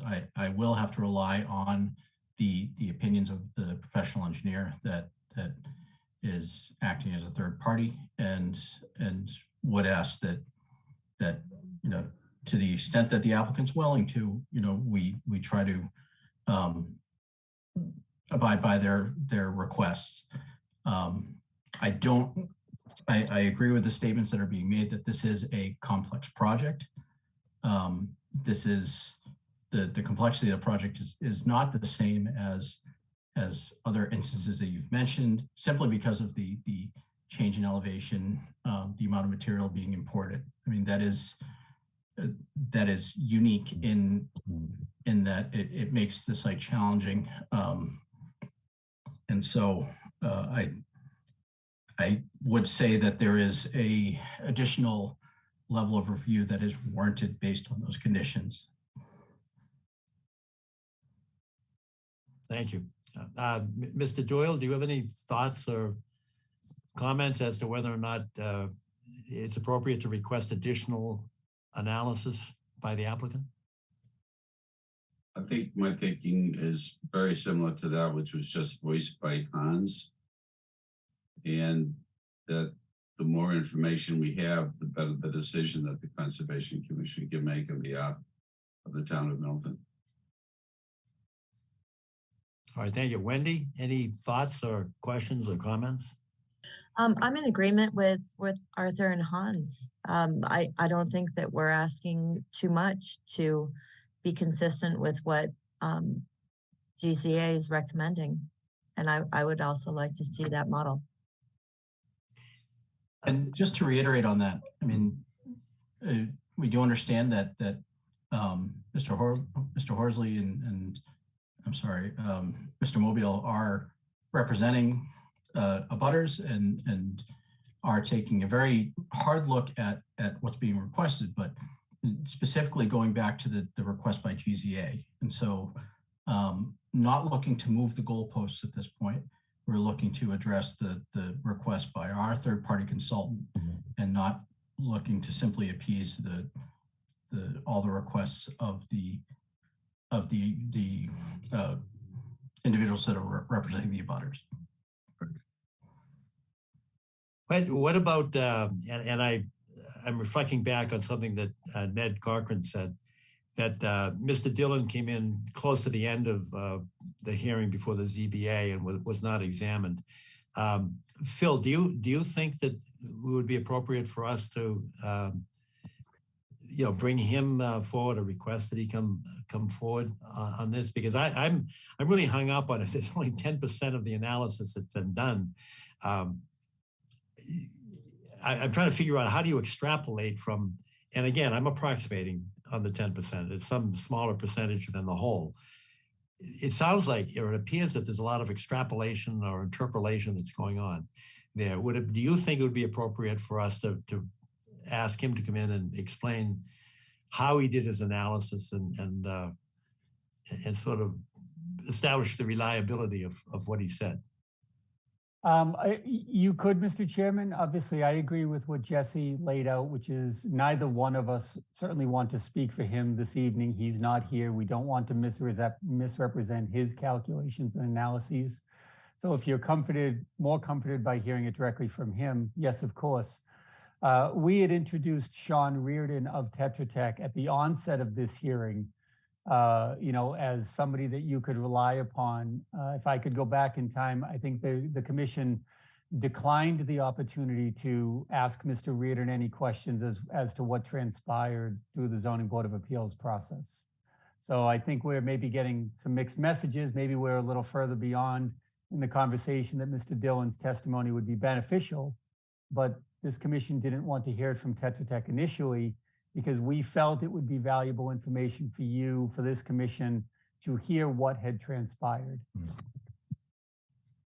All right, let me address the elephant in the room, at least in my room, and that is, it's obvious that we're looking for more data. If we request a continuance, are you going to assent to it? I think we would want to understand, what would the continuance be contingent upon? What are you looking for? Would it be for a conversation with Mr. Dillon? Is it for submission of a mod flow analysis? Is it submission of the mod flow analyses that was that was submitted to the Zoning Board of Appeals? We would want very specific direction as to why we would continue it before we would answer that. Well, I know that I would like to follow the strong recommendation of the consultant, who is not in an adversarial position, and have that analysis done. I do not know whether or not there is sufficient underlying data to run the modeling. Just as I assume it's a program, you just have to plug in the data. And from what I'm hearing, it looks like there's insufficient data to run it at sort of full bore, full speed. So I'm not exactly sure what I'm asking when I say, yes, I would like to have the 3D modeling done as recommended with site-specific data, because that's part of that same sentence. That's why I brought it up in the first place, and you were kind enough to screen share for it. So that, yes, I would like to have that. And whether or not you do it or GZA does it, I don't know. It wouldn't matter. I assume that once you see the data and once you run the program, it would give us the kind of factual predicate that we need to make a decision here. I would add to that, Mr. Chairman, that in asking for that, if you are indeed asking for that, you would be asking for site-specific data that the stormwater management does not contemplate. It is quite specific on the static calculation that I know Mr. Horsley made mention that he thought it was conflating two different issues, and I wasn't. The stormwater has specific requirements in it, and when you use the static method of calculation, you do not need to conduct in situ hydraulic conductivity testing, which is a core parameter for the groundwater mounding that would be done within the three-dimensional mod flow analyses. So therein lies the rub. You can, of course, ask for what you want, but we're suggesting to you that it would exceed the limits of the stormwater handbook. If this were, and Jesse was just making the analogy to 600, and you want to be treated the same way, and I appreciate that. But this is an unusual site. And, when we're looking for conductivity tests, that's not unreasonable if you're adding 9 feet of fill. I mean, that's an extraordinary amount of fill. And yeah, somebody better be looking at that. And I'm not sure that the plain vanilla regulations are designed to look at this kind of an unusual, challenging project site. That's why I asked you the question about the difference between the regulations and the standard of care for engineers and hydrologists. Because my view is that this is such an unusual site with that 52,000 cubic yards of fill that it requires us to kind of to look beyond the bare bones regulations and look to what is the standard of care for engineers and hydrologists, so that we make sure that we get the best management practices to be applied to this. That's why I'm asking for more data. That's part of the reason I'm asking for more data. And yes, we are asking for that. We need enough information to run this kind of modeling that's been recommended to us that we utilize. And my question then goes back to you and to Attorney Schomer as to whether or not y'all agree to a continuance, even for you to decide further or consider further whether or not y'all give us that information. Deferring to Phil to answer again the technical aspects of the questions, Mr. Chair. What I want to point out is we haven't really talked about this much before. We recognize that the commission's view and the neighbor's view is that this is a complicated site, and we recognize that there's concern about the amount of fill that's being brought into the site. The reason why the fill is being brought into the site is for the reason of providing the adequate separation between the stormwater management structures and groundwater on the site. What I want to make clear to the commission is that in reviewing the project, as I mentioned before, the Zoning Board of Appeals was reviewing the entire site. The commission's review of this project, this is a buffer zone only project. There's only a very small portion of the site that's actually within the commission's jurisdiction here. We have filed with you the plans for the entire site. We have engaged in a discussion of the entire site and the stormwater management structures, but the reality is a very small portion of this project is within this commission's jurisdiction. So with respect, we recognize the issues that the commission is grappling with here, but the submission that has been provided by Phil's office is sufficient to demonstrate compliance, particularly with respect to the small portion of the site that's within the commission's jurisdiction. And just to point out also, Mr. Chair, by making analogy to the Winter Valley project, I didn't want to imply that we believe that the commission acted inappropriately in any way with respect to that project. We believe that's a good project, and we are happy that it was approved. My point was only that we're entitled to be held to the same standard, whereas that project was literally filling a wetland resource and replicating that. This is a buffer zone only project in the same general area with the similar soils. So with respect, we believe that the submission that we've provided is sufficient to demonstrate compliance. And the reason why Phil provided references to the Zoning Board of Appeals peer review process is that there's already been an extensive review of this entire project, the entire site, including these issues that are being raised by Mr. Horsley and Dr. Rosine tonight. So it's with respect to them, what they're attempting to do here is have a second bite at the apple with this project and re-review the entire site, because the ultimate recommendations and conclusions of the town's peer review consultant did not agree with their own views. So we respect their expertise, we respect their opinion, we disagree with them. Yeah, Phil, can I, it's apropos of what you just said, Attorney Schomer, but let me shift to Phil, because on this conductivity test, we need some site-specific data. I believe we need that. What about conductivity on the 9 feet of fill? And I know it's not all 9 feet. It goes from 5 to 9, but I just selected 9. That's the deep section. Do we know what the conductivity data suggests for that kind of fill? We could know. Obviously, what goes in underneath the site is controlled fill. We will know the source of that material, and there'll be controlled fill that goes in underneath the stormwater systems. So we will have that hydraulic conductivity value. We're not taking it into account under the design. So if you can put the cross section of the site into your mind for a moment, because we have the fill, that fill provides a saturation zone between the underneath the bottom of the system to the native groundwater table. We're not utilizing those hydraulic conductivity values because those will be higher than the native soils. So everything that we've done at this point is based on what's on site, which is the worst case condition. we don't want to seek credit for the fill that goes underneath the system, even though it actually will provide a material benefit to us. And that's what Tetra Tech also concluded with us during the Zoning and Board of Appeals process. And what about the conductivity tests for, the existing conditions? We don't need to do them.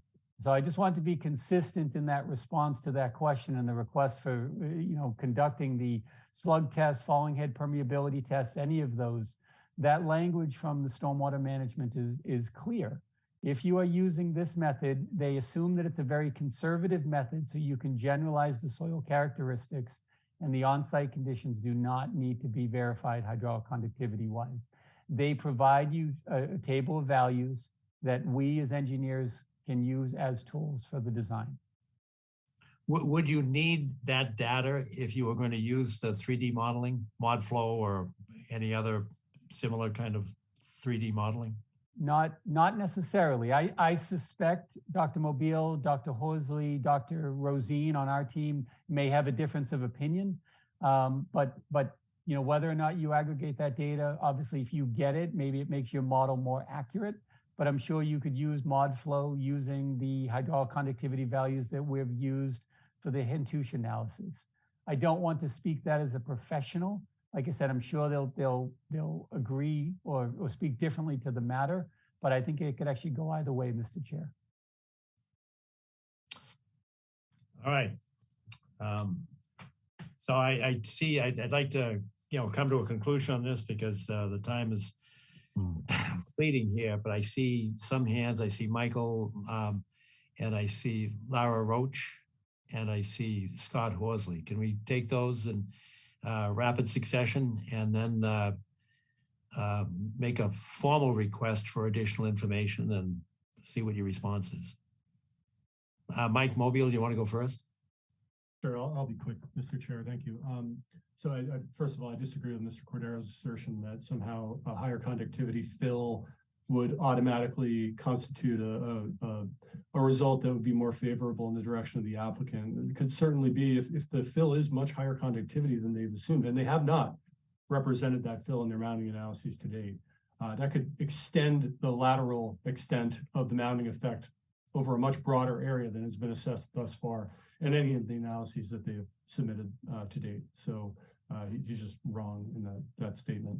But I think the main reason I have my hand raised was to just one more time through you, Mr. Chair, please ask the applicant to tell us specifically what mounding analysis it is that they feel meets the requirements, including the requirements listed in the Mass Stormwater Handbook, because their letter says that the NOI filing materials have met all applicable requirements. And I'm just, first of all, it seems like a mounding analysis hasn't been submitted. If they're relying on Mr. Dillon's analysis, well, I think we just saw how that's deficient. So I'm just trying to understand where we are and if there's any remote basis for their claim that they're meeting. All right, so I'll just ask you again, Mr. Chair, to ask that question, please. Thank you.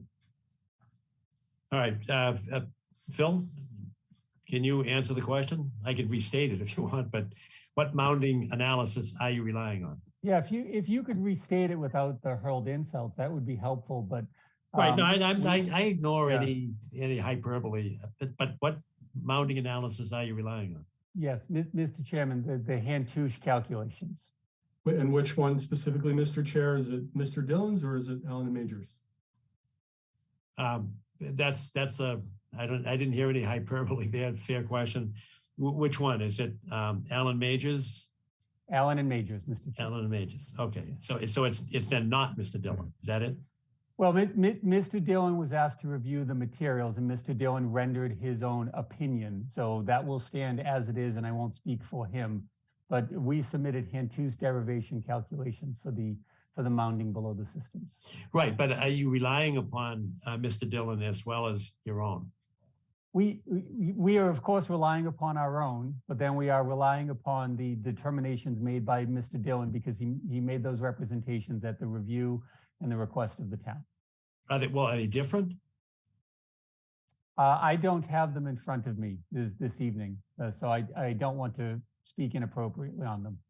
Well, Mr. Chair, his conclusion that Jesse alluded to was, Mr. Dillon, that is, and I'm paraphrasing it because Mr. Schomer brought it up, is that no further analysis should be done into the mod flow because he had concerns about it. And then he went on to say that it wasn't required, but he made reference, I believe, to the fact that the Hantouche derivation calculations were provided to him or provided to Tetra Tech. And he agreed with them, or did he come to any conclusion or determination? He again, I'm paraphrasing. I don't have it in front of me, so we can review the material together. But he agreed that there were no adverse risks from the site with the construction that we proposed. That the perimeter, the breakout, all of the conditions that all of the sky is falling conditions that everybody's trying to describe here simply would not happen. That was his summation. Understood. Thank you. Lara Roach, you have your hand up.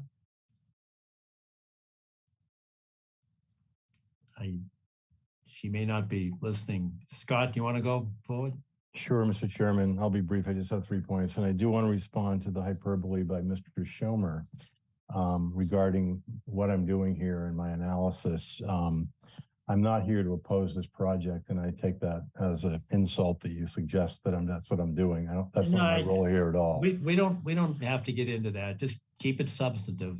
The commission's pretty good at ignoring all the hyperbole. Well, substantively, I am working on 2 affordable housing projects. I work for the largest developer in the state of Massachusetts, as well as EPA, several municipalities, as well as doing peer review. So I want to be clear with the commission that I'm not here as an advocate. I'm here as a scientist representing water resources because that's my interest.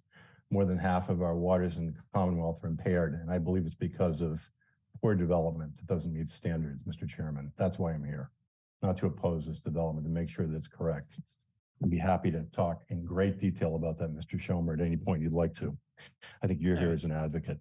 Second point. All right, yes. Second point, Mr. Chairman, to your point about collecting hydraulic conductivity data, which again, Mr. Cordero is incorrect. The slide he showed us, that has to do with whether or not you meet the recharge volumes, whether or not you're required to do permeability tests. If you're going to reevaluate groundwater mounding using either model, the Hantouche or mod flow, on-site testing is clearly the preferred method, and that is in the stormwater standards. That is in a different section than what Mr. Cordero showed us tonight. I'd be happy to point that out tonight. We'd like to take the time. I don't suspect we do want to do that, but my point on this is your request to do the on-site hydraulic conductivity testing is a one-day exercise. This is very easy. It's inexpensive. It would clearly aid the analysis. I think even Mr. Cordero said it would make it more accurate.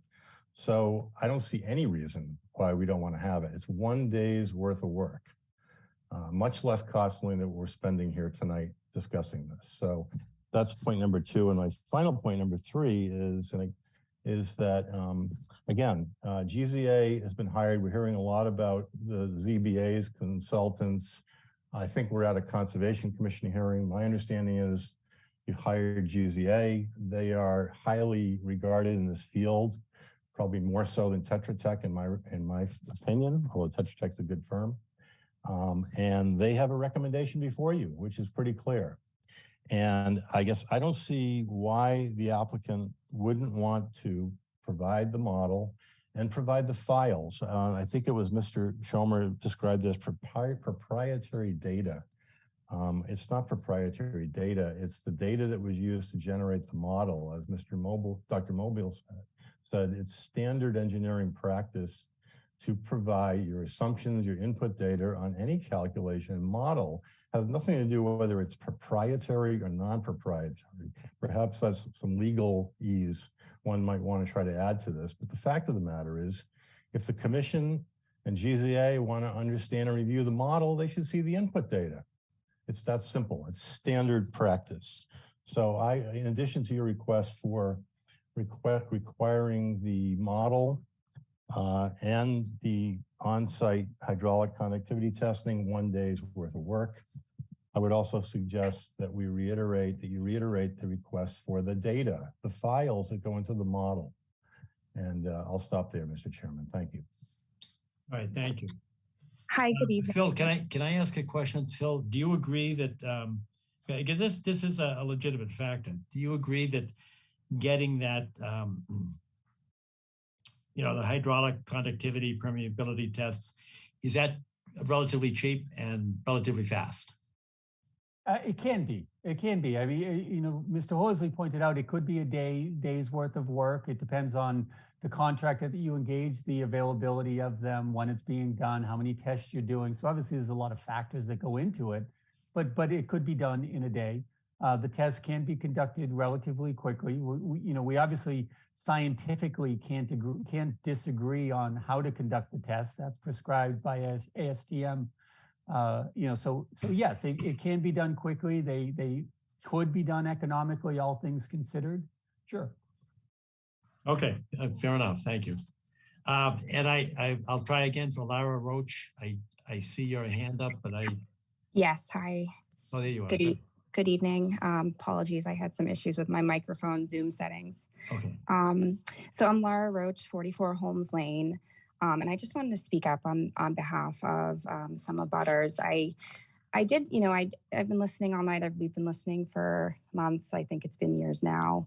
But let it be known truly that this is nothing new from the applicant and this applicant's team. Concerned abutters and yes, our paid consultants have requested more information. We've requested more details. We've requested a mod flow file. And the ZBA has also requested more information, and they agreed that they would have liked to see that mod flow file. But the applicant, they refused during the ZBA process to provide more information, more details, the file, just as they're doing now. And Scott brought it up, and I want to reiterate, we just don't understand why they would not agree to provide that file or do a more thorough analysis. And the only reason that comes to mind is that because they are worried about what additional analysis might show. So this reluctance we're seeing tonight, and this is nothing new. It's purposeful and it's strategic. And speaking on behalf of, direct abutters, it's very alarming. We continue to be very worried about the water impact that this project could have on our neighborhood and our properties. So, this is nothing new. I did want to, mention that tonight. This is behavior that we've seen throughout this entire process. Unfortunately, they have not worked in partnership with us at all as neighbors. Thank you. All right. Thank you, Ms. Roach. All right. I think we've vetted the issues. And I believe there's a consensus among commission members here that we do need additional information, including the modeling analysis, the three-dimensional modeling analysis, the conductivity test and permeability test, which would be I believe the site-specific data that is recommended by our consultant, GZA. And I'd like to add that the data that's already been performed and was used as a basis for the modeling before the ZBA. And I understand that the results of the modeling was given, but the data was not. But we'd make a request for all of that. So we're now at the crossroads, and I'm trying to avoid a situation like we had in 582. I'd like to be able to continue the hearing and get that data. So I make a formal request to Attorney Schomer and to Phil Cordero. Will you please provide that, number one? And two, will you consent to a continuance to the February meeting? Well, Mr. Chair, so to be clear, as Phil has already articulated, the applicant is not willing to perform mod flow analysis. We're not going to be conducting conductivity testing. We're relying on the application materials that have been submitted to date. So going back to Phil's point, if the request for the continuance is for the purpose of us providing that information or the commission potentially seeking that information from some other source, we would not be in agreement with that request. if the requests were limited to, for example, an assessment of Mr. or Dr. Dillon's assessment of the project, we may be willing to agree to that. If there is a proposal for the engineers to meet and confer regarding GZA's final recommendation letter, recognizing that they may have not seen Allen and Major's response letter until about a week ago, we may be willing to agree to that. But for the purpose that you're outlining, Mr. Chair, of conducting additional study and analysis, the answer to that is no. What I would suggest in that case, if that's what the commission is looking for at this point, is that to avoid a similar situation of the 582 Bluebill Avenue project and not to refer to that excessively because that's not part of the record on this project, is that we would suggest that we're at the point now where the submission before you tonight and to date is sufficient for the commission to craft conditions on this project. It's sufficient to assess the wetlands protection need for this site, for the proposed project, and on that basis to determine appropriate conditions within the 21-day period that the commission has to issue the decision. We would respectfully suggest that you could consult with your consulting engineer at GZA with respect to the crafting of those conditions, with the interest being of keeping jurisdiction over this project within the commission and avoiding the situation with 582 Bluebill Avenue, where we had no choice but to seek intervention by the state to have them issue the approval for the project and effectively take jurisdiction out of the hands of the commission. We're not looking to do that here. We would like to reach an accommodation with the commission for an approval of the project subject to conditions that you find appropriate. But with respect to the issue that you raised, Mr. Chair, at this point, we are not willing to provide the additional mod flow and conductivity analysis that you've suggested, because for the reasons we stated previously, it's simply not required by the stormwater management standards and is not being required by the commission for other similar projects. Well, I'm not sure there are any other similar projects with, I've never heard of a project with that much fill coming in.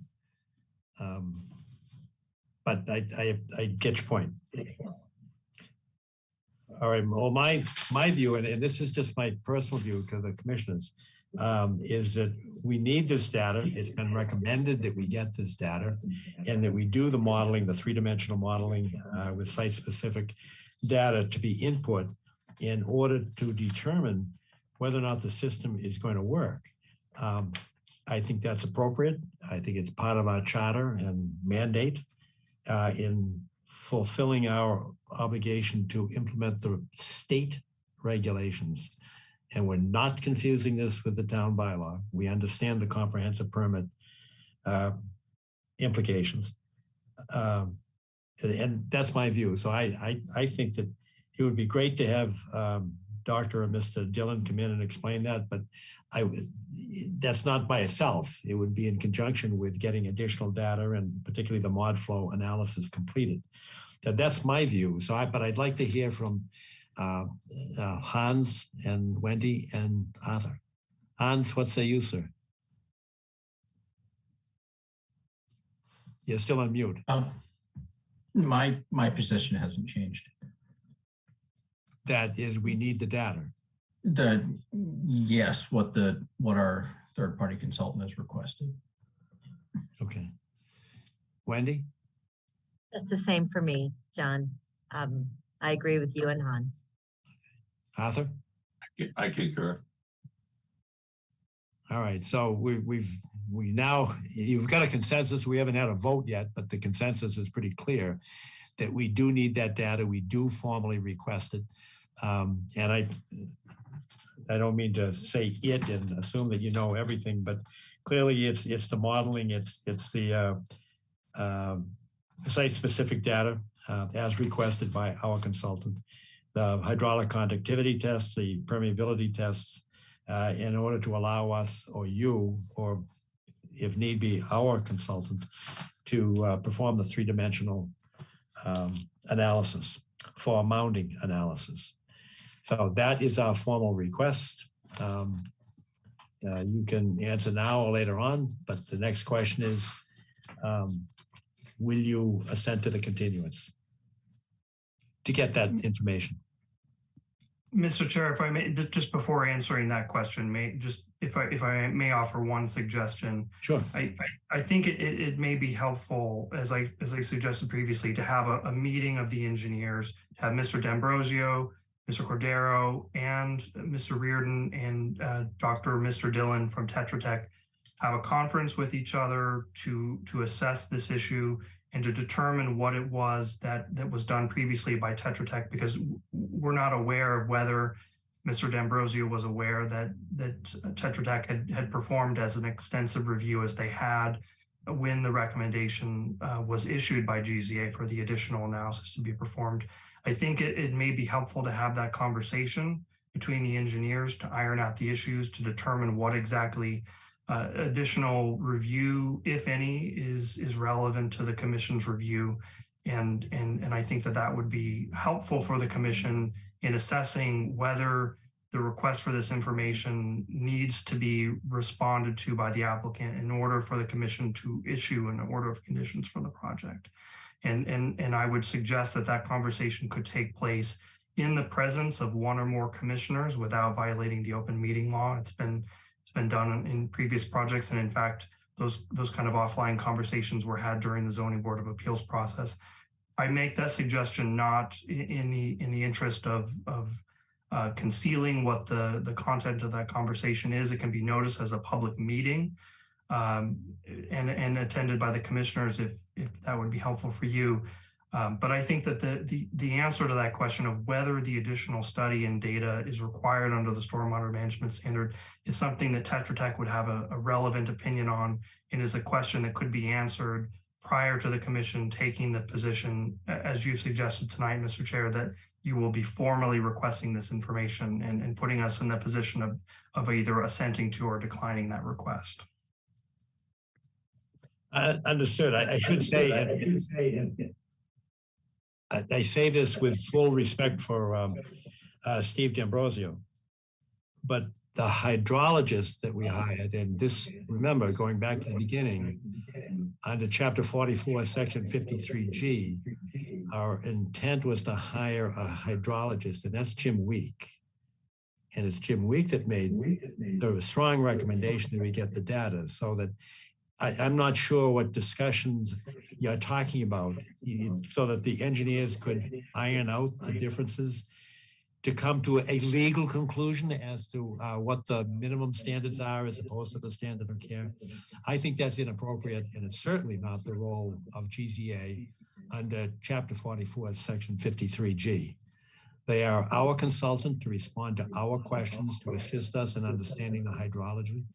They've made a recommendation, and we've approved. You've heard the consensus. We're going with the recommendations, and that's not an advocate. That's the independent GZA hydrologist that we're talking about.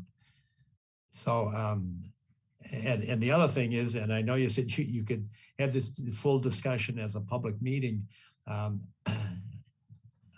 very, very attuned to the open meeting law, the public meeting aspect of this. I want any discussions to be had in public and not, as you say, and I'm not demeaning this, but ironed out between and among the engineers, because we've got different levels of participation here, and it's not up to the engineers to decide whether or not there's a minimal requirement for the stormwater handbook as opposed to best management or standard of care.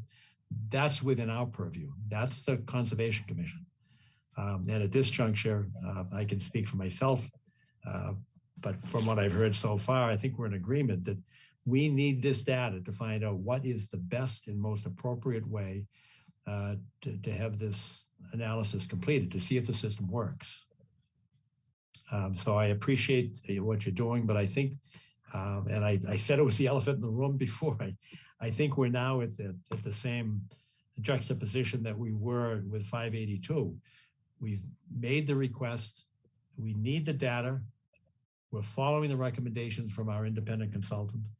And do you or do you not agree to the continuance? Or I guess there may be an alternative. Can we get the data from somebody else? I mean, can we go on the land and do the testing ourselves? Mr. Chair, I think the answer to that, we're unfortunately, I believe, coming to the same point as we were on 582 Blue Hill Avenue. The answer to that is no. We're not going to be agreeing to further continuances for further study and data collection or analysis with respect to these issues. And again, recognizing that this is not an adversarial proceeding. We're not in any adversarial position with respect to GZA. We respect their expertise, as well as the abutters representatives as well. We respect their expertise as well. It's a difference of opinion here. We respectfully submit that we've submitted the necessary information to comply with the stormwater management standards. And Phil made note of this, and I'll make note of it again for the record. We take issue with the characterization of this as meeting the minimum requirements or differentiating the regulatory standard from the standard of care or best management practice. They're one and the same in our position. The regulations are prepared by expert hydrogeologists and professional engineers for the purpose of meeting the standard of care. And we've met that with the commission. Mr. Chairman, could I add something to it? I think we're headed down a road. Obviously, Jesse laid out the position that our goals, excuse me, are obviously to work with the commission. Do we not afford Mr. Week an opportunity to weigh in on this discussion? You've obviously afforded him quite a heavy hand in requesting the information that the commission has deemed necessary. We've now talked about this for going on 2 hours this evening, and we also have a response package in front of them that GZA has not yet responded to. I might suggest, and obviously Jesse and on our side of the applicant, what if the continuance is based on hearing from Mr. Week, which you have drawn him into the process as being essentially the sole party from GZA that you are relying upon. Let's hear further commentary from Mr. Week relative to what has transpired here this evening, and see if his position as authored in page 4 of his letter has somehow changed. And he could speak that to the commission, and then you can elect to either continue on your path with the request for information or otherwise change. Just putting it out there because, I think we want to exhaust any and all opportunities to work with the commission, and just hearing your interest in his particular statements. He's the one voice that we have not heard from this evening, and perhaps his is most important at this juncture. Understood, and that's probably not a bad idea, but it's not. We're not doing it in lieu of our request, but we could continue it with the understanding that we've made the request to you. Whether you respond positively or negatively is in your camp, but we could continue this until the 14th of February, and at that time have Mr. Week appear. Is that acceptable?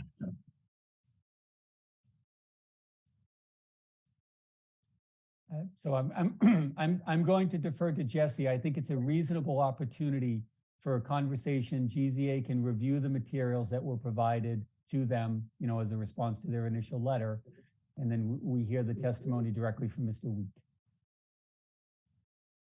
Further to that, Mr. Chair, and I apologize for the perhaps pregnant pause between the end of your question and the beginning of Phil's response. We're in real time. We're just trying to confer with our clients regarding your request. Subject to Phil's suggestion, and may I put this way, that we put a pin, as it were, in the commission's request for information. We won't say definitively yes, we won't say definitively no at this point, but continue for the purpose of hearing further from Mr. Week for a response letter from GZA in advance of the February 14 hearing. I would suggest a week before the hearing so that everyone can have an opportunity to review and have a productive conversation at the next hearing. Subject to those conditions, we would be willing to agree to a continuance to the 14th. I'm sorry, could you repeat the last condition? That what would be submitted the We, week we before would, the next we would meeting? request that GZA's response letter to Allen Major's most recent comment letter be provided, just a suggestion, a week before the hearing so that everyone can review and have a productive conversation of that during the public hearing. That makes sense to me. Is Steve D'Ambrosio, can you do that? I'm looking around. Is Yes, Steve still Mr. with Chair. us? Yes, You can, okay. yes. Mr. Chair, could we also request that GZA have access to and review the materials that we filed with the commission since July? Yes. Thank you. Yes.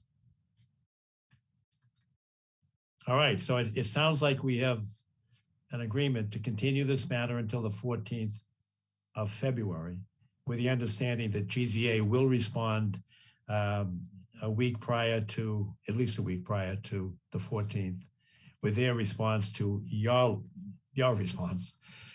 And that we'll invite Mr. Week to attend and participate in the meeting on the 14th.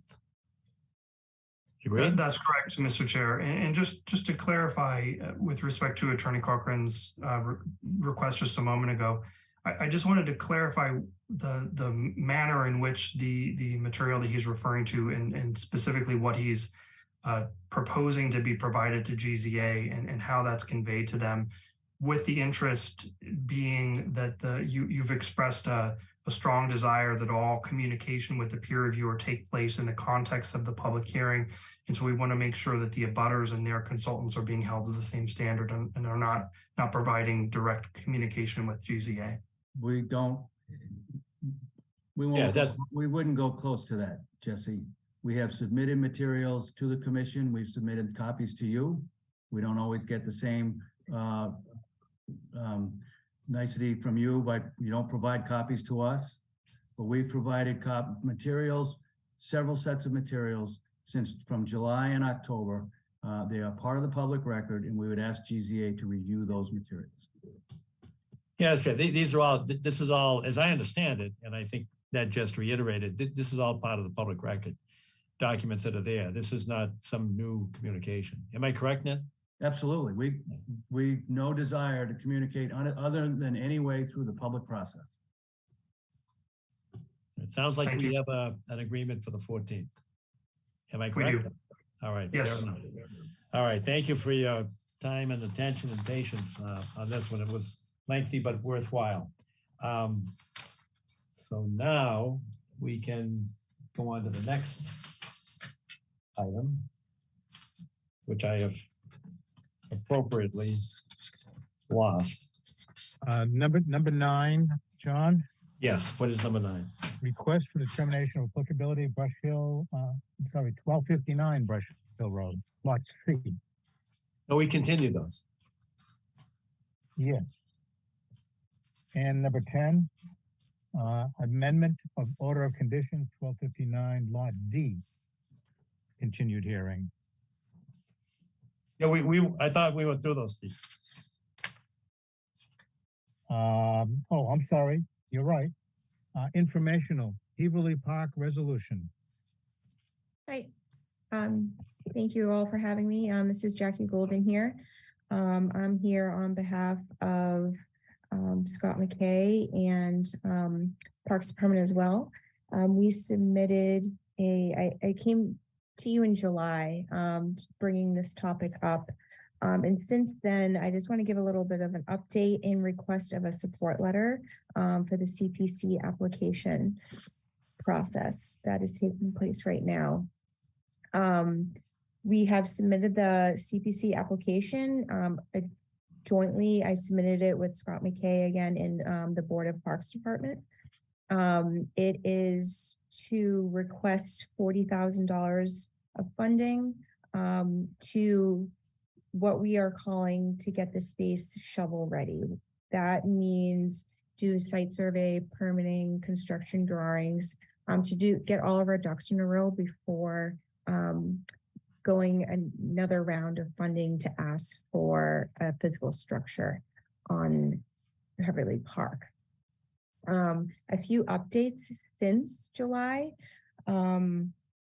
We have been given the legal go-ahead to put a physical structure on the property, which I think is hurdle one. As part of the application, a few of the goals I want to point out that we are stressing on this is providing more parks for the entire community. And if this were to pass, it would be the only town operated park on the west side of Milton, west side being categorized to west of the parkway. And it's utilizing what we already have. I don't think it's a secret that Milton, there's not a lot of space to have a park put on the west side of Milton. So this is an underutilized green space that we would be using. The intention would be to have minimal disruption as possible. And another big topic that the CPC and I think you as well in July was support from the community. And since then, we have been building support from the community. We have started a petition for supporters. I think we started it just after Christmas, and we are just under 400 supporters. And we have been gathering support letters for people in the immediate proximity.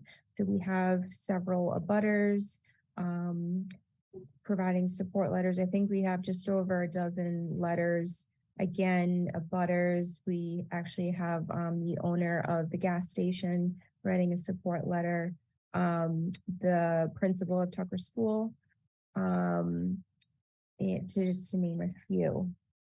Again, the formal request here tonight would be to have a support letter from the Conservation Commission with our CPC application.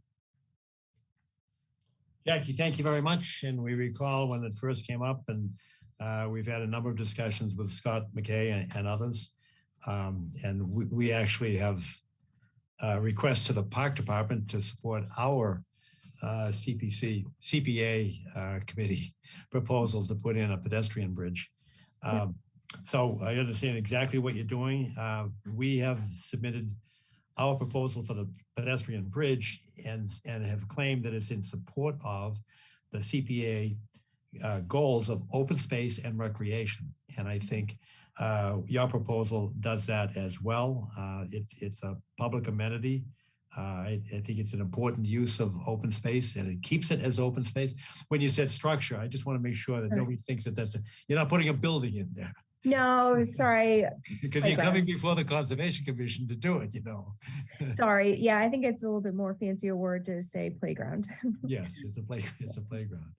And I think when we first discussed this several months ago, there was sort of a consensus of support, and I certainly support that. I'd like to hear from Wendy and Arthur and Hans to see what their position is, because what we'd be looking for is, rather than a letter, it would probably be appropriate to have a resolution that the Conservation Commission supports the request by the Park Department to construct a playground within Beverly Park, in compliance with all of the Wetlands Protection Act and the town bylaw as well. But Wendy, do you have any thoughts on this? Well, I'm delighted to see you here tonight. Thank you for coming before us. I'm very excited about your proposal that for the community, but also as the Conservation Commission's representative on the CPA, the CPC, excuse me. It's very late. Thank you for being here. I almost forgot why I was here.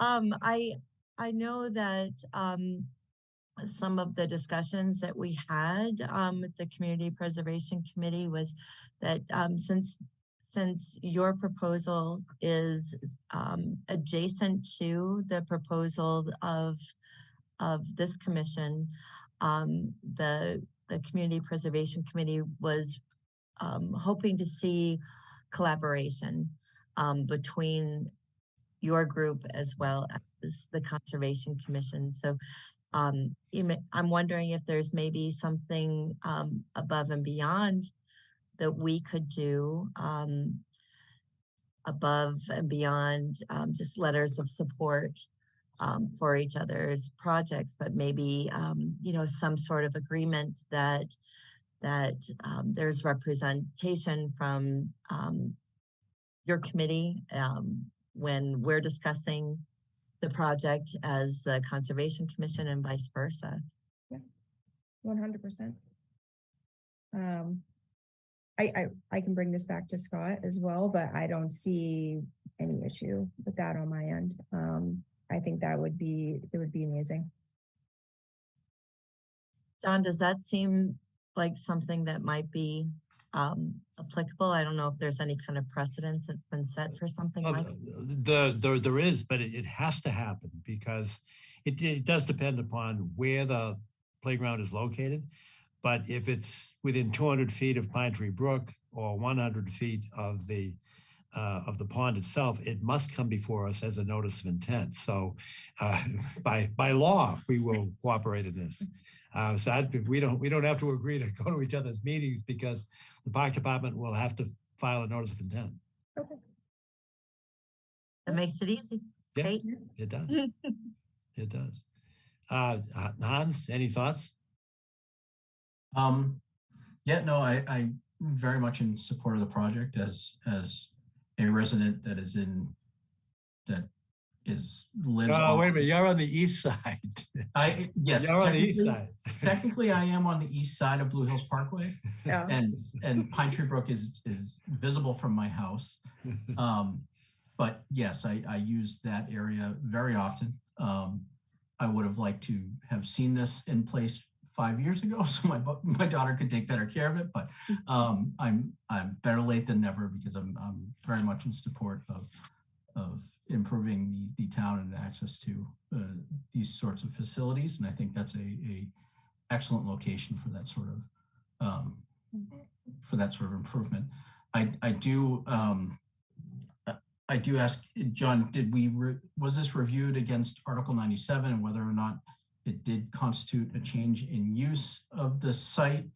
And I just want to make sure that we're not going to be called out as not applying the same standard across the board, but because it is whether or not that would be considered a more than passive use of the property or what the other, and I just want to make sure that things are being covered appropriately.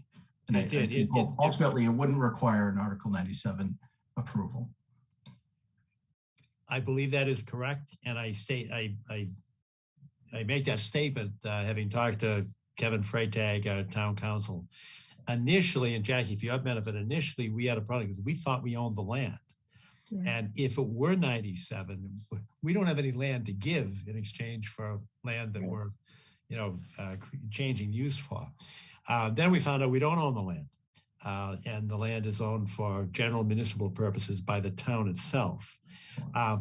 That gets us off the hook, but it keeps the town on the hook. So Kevin Freytag and his team took a look at the deed and said that there's no conservation restrictive language there that would require a change of use from passive recreation to active recreation. So that he doesn't believe that there will be a trigger of Article 97. But so it was an issue. I think it's been resolved, and I think that the park department is comfortable with that position because it would have been an issue. Arthur, do you agree with that?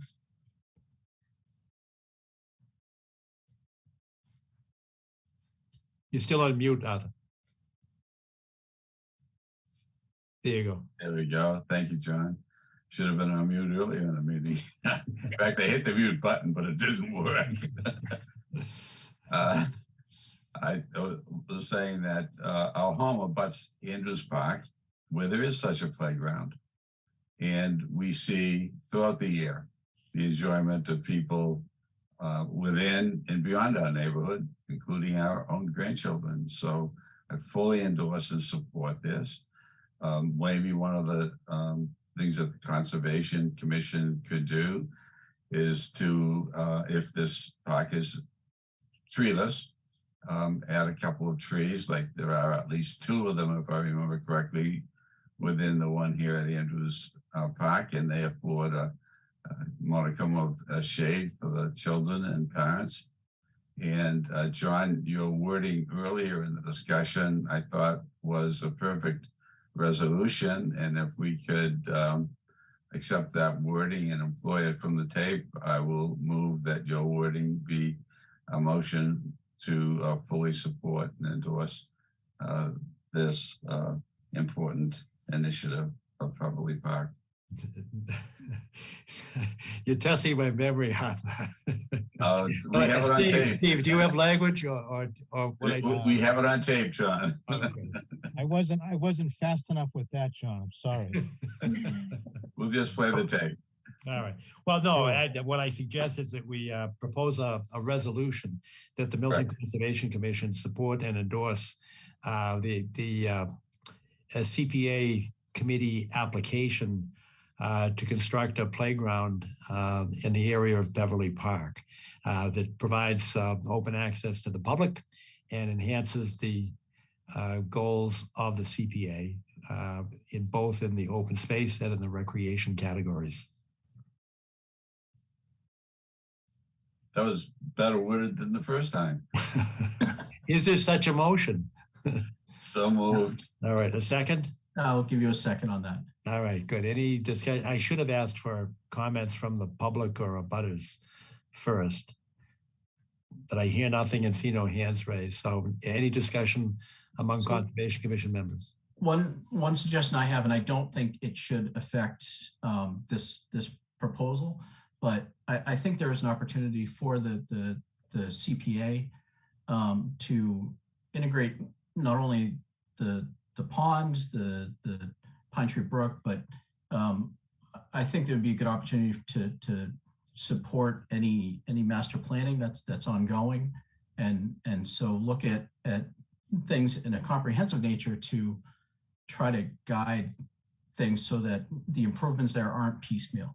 I think I've brought up to the commission in the past, there's an opportunity to make, there may be an opportunity to make the area have a circular walkable area. If we were to look at, opportunities for, like, there is a paper road that exists that the town owns that could make the area accessible in circular motion for pedestrians, identifying, where the property boundaries lie, and I think a similar standard should be applied to, the parks throughout the town. But Mr. Chairman, if I may. That's a longer term takeaway. I didn't mean to interrupt Hans. Oh, I was just going to say that Hans's good comments remind me of the Conservation Commission's proposal for the bridge and its relationship to Beverly Park. Yes, and in the application, we acknowledge the fact that there are, several components of this. And actually, one of the CPC members actually brought this up when I made a presentation back in, when was it, October, I guess. And when we got the original eligibility application in and approved. And one of the CPC members said, you need to work both with Beverly Park, but you also need to close the circuit there. And I think that's what you were just saying. So where the bridge goes in, we need to take that pathway and construct it all the way to where the existing pathway is that the park department puts down the boards over the puddles, et cetera. And so that is part of the CPC plan. It's not in this year's proposal, but in the introduction to this year's proposal, it's mentioned that there will be other components, one of them being the playground and the other one being closing the circumnavigation of the pond. So that's very, very appropriate, and it's on the radar screen for the CPA committee. So, any other comments, or can we take a vote? Wendy, I know you want to say something. Well, yeah, I just wanted to follow up, Hans, with your helpful suggestion and comments, and I just wanted to let you and and the public know that as part of the requirements of the Community Preservation Act, the town of Milton is in the process of updating our open space plan, which will be then utilized by the Community Preservation Committee. And actually the Open Space Committee is meeting tomorrow. Tomorrow at 1 o'clock, if anyone would care to join us.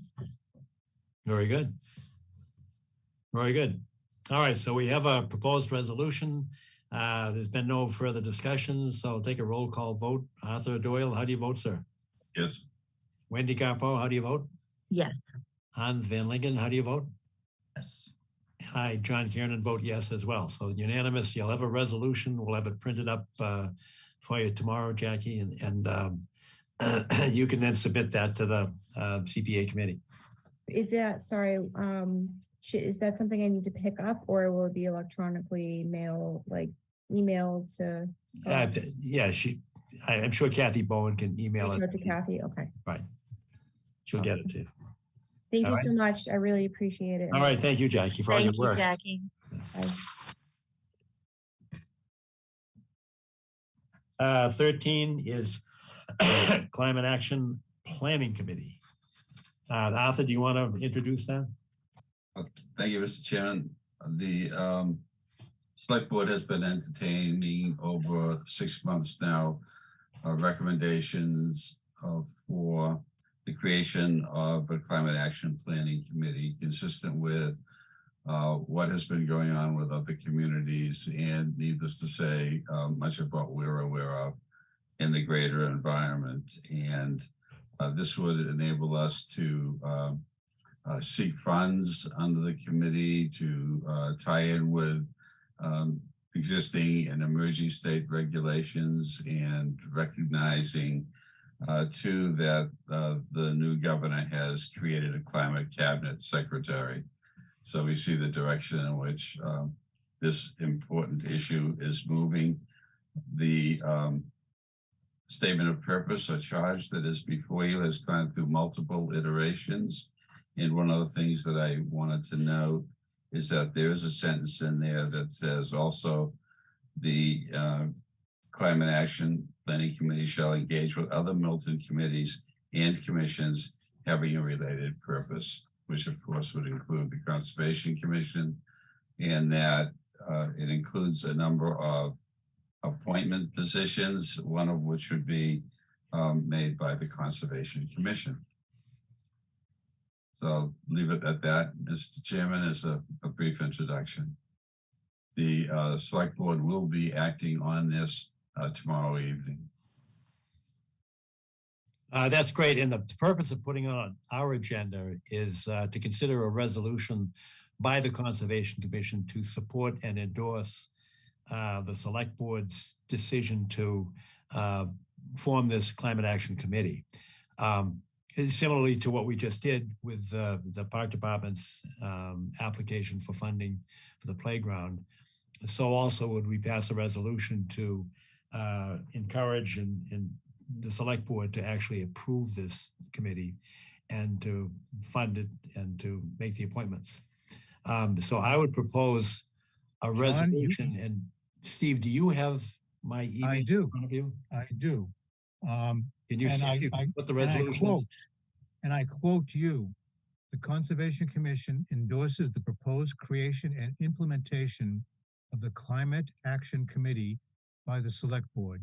If approved by the Select Board, the Conservation Commission will designate a member of the Commission for active participation on the Climate Action Committee and will make recommendations to the Select Board for the appointment of additional members of the community with expertise in the fields of climate control and environmental protection, unquote. That's the proposed resolution. Is that acceptable, Arthur? Sounds wonderful. Is that that's on your that motion, email? Mr. Chairman? Is that what? Is that your motion, Mr. Chairman? Yes, it is. That's my motion. Is there a second? Yeah, thanks, Wendy. Any discussion?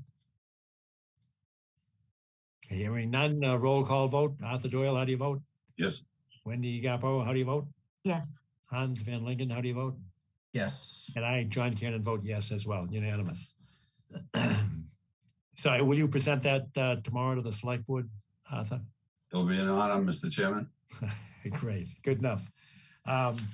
Additional business, the only thing, and I can't remember, I don't know if I sent our application to everyone on the commission or not. I actually don't think I did. But last Thursday was the deadline for our application. And I will forward that to you tomorrow morning or tonight if I can find it on my computer. But we did make an application in phases for the pedestrian bridge. The first one is the site survey.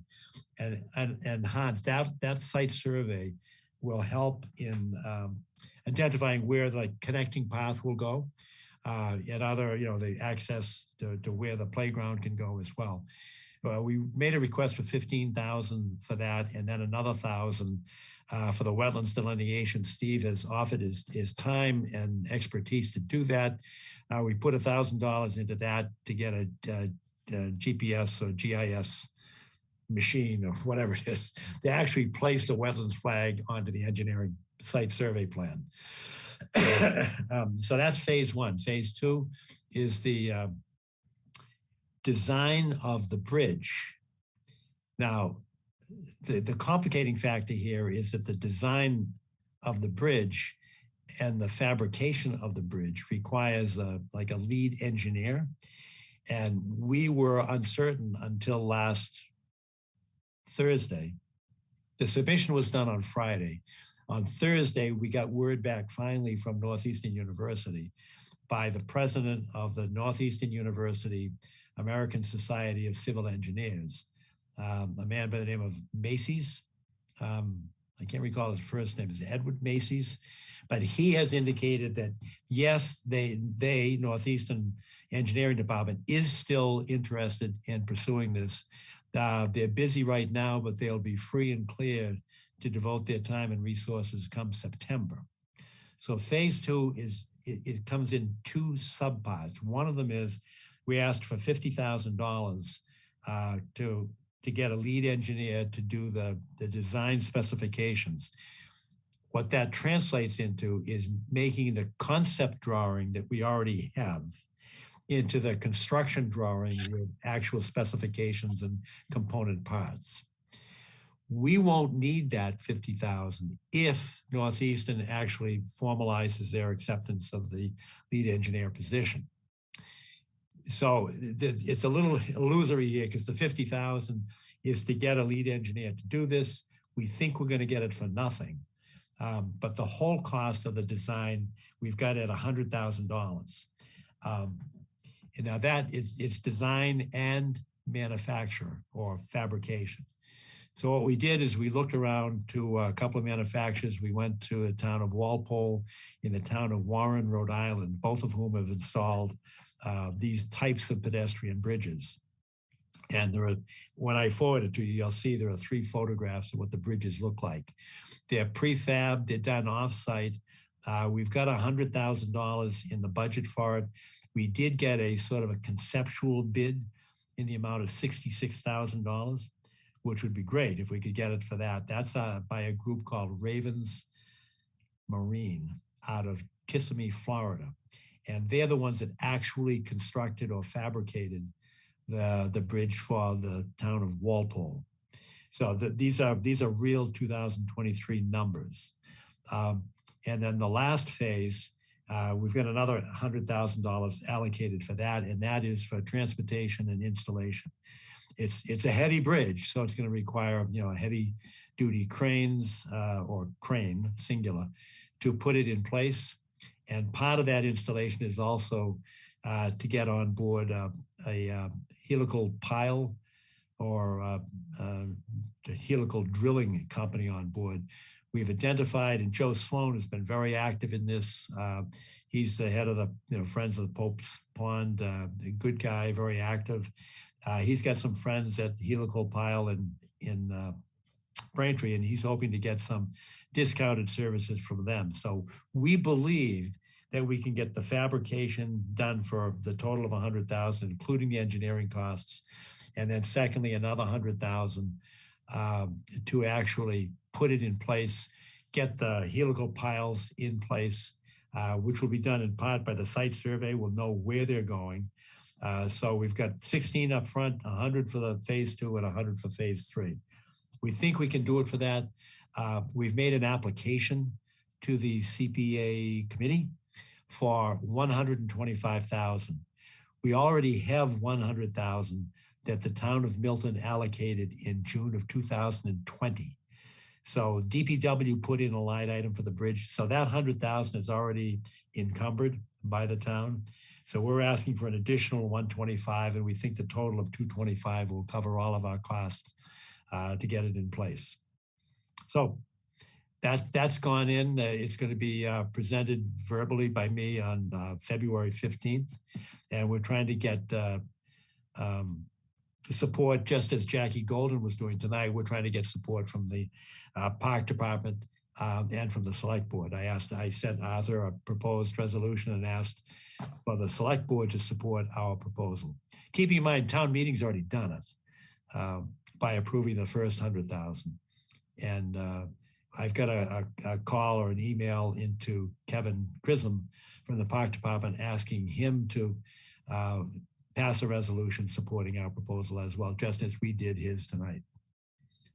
And when I say his, I said Kevin, but Scott McKay is the one that's sort of the driving force behind this. But that's additional business. I'll get the actual application out to you by tomorrow morning. One observation, John, is that it's very nice to see all of the departments, committees, and commissions working together. It is. The applications for CPC funding to the betterment of the community and the people of Milton. And I should specifically mention Chase Berkeley. He's been superb. And of interest, Chase was at Northeastern University School of Engineering back in 2001 and 2002 when the pedestrian bridge on the north side of Pope's Pond was installed. He was actually involved in that project. So he knows Northeastern Engineering, he knows the players, it was perfect. And he's the one that's been doing the budgeting, because I'd be guessing. And he said, no, it's gonna cost X, Y, and Z. So the numbers that you see come from two sources. One, Chase Berkeley, and the other one was actually from that Raven Marine Inc. from Florida. We actually got a concept bid for $66,000 from them. Great. Serendipity. Yeah, right? Yeah, it was perfect. So that's additional business for me. And anybody have anything else? A motion to adjourn, Mr. Chairman. What's that? Adjourn? Oh, Steve is busy. He's going to keep us until after midnight. No, not quite. I can do this in. We stop at 11:59, Steve. Okay, it's 11:37 now. No, 2 minutes. Number one, the Neponset River Greenways to the Blue Hills. There was a sidewalk and a listening session on December 6th for the feasibility study and conceptual design for a shared use pathway alignment, okay? You may not be able to see this, but it's a conceptual for a pathway, okay? Let's see. And in here is Paul's Bridge, okay? So it comes over the Neponset, up gradient of Paul's Bridge. Okay, that's number one. And Steve, if I may put a footnote. Yes, certainly. On Monday, February 6th, at 6 o'clock, running to 7:30 p.m. at St. Pius X Parish at Walcourt Road, the Department of Conservation and Recreation will be holding an open house session on the Neponset to Blue Hills feasibility study. I participated in the first walk that you just mentioned. Probably wasn't the first walk, but it was a good 2-hour site walk with many participants from both Boston and Milton, including representatives from Milton to the legislature. And I would encourage as many people as possible to consider attending this open house that will be sponsored by the Department of Conservation and Recreation on February 6th. Thank you. Thanks. Thank you, Arthur. Let me repeat that, Arthur. That was 6 to 7 p.m. It'll be 6 to 7:30 p.m. 7:30 p.m. Thank you. St. Pius X Parish at 101 Walcott Road. 101 Walcott. Thank you very much. And one last item, just to report that, let's see, this is from the Division of Marine Fisheries. They have made some comments on the expanded environmental notification form, EENF, for MWRA Section 22 and 21 water pipeline rehabilitation project in Boston, Milton, and City of Quincy. Okay, so they've got a one and a quarter page letter. Okay. Was that in our packet? I don't think so, John. It was in mine. Oh, it was? Yeah, this is a okay. December 30th letter? December 30th. December 30th. Yeah, I don't get the packages, so I don't know what's Oh, in yeah, them. you're right. Yeah, so we've got that. Thank you. Thank you very much. Thank you, Hans. Yep. All right. Any other additional business? I just mentioned that I'll send the DCR announcement to Kathy so that she can distribute it to all members of the Conservation Commission. That's perfect. Thank you. Motion to adjourn? Yes, all in favor? Aye. Aye. Aye. God bless you. Thanks, guys. Thank you. Good night. Thank you, everyone. Good night, all. Sleep well, everyone.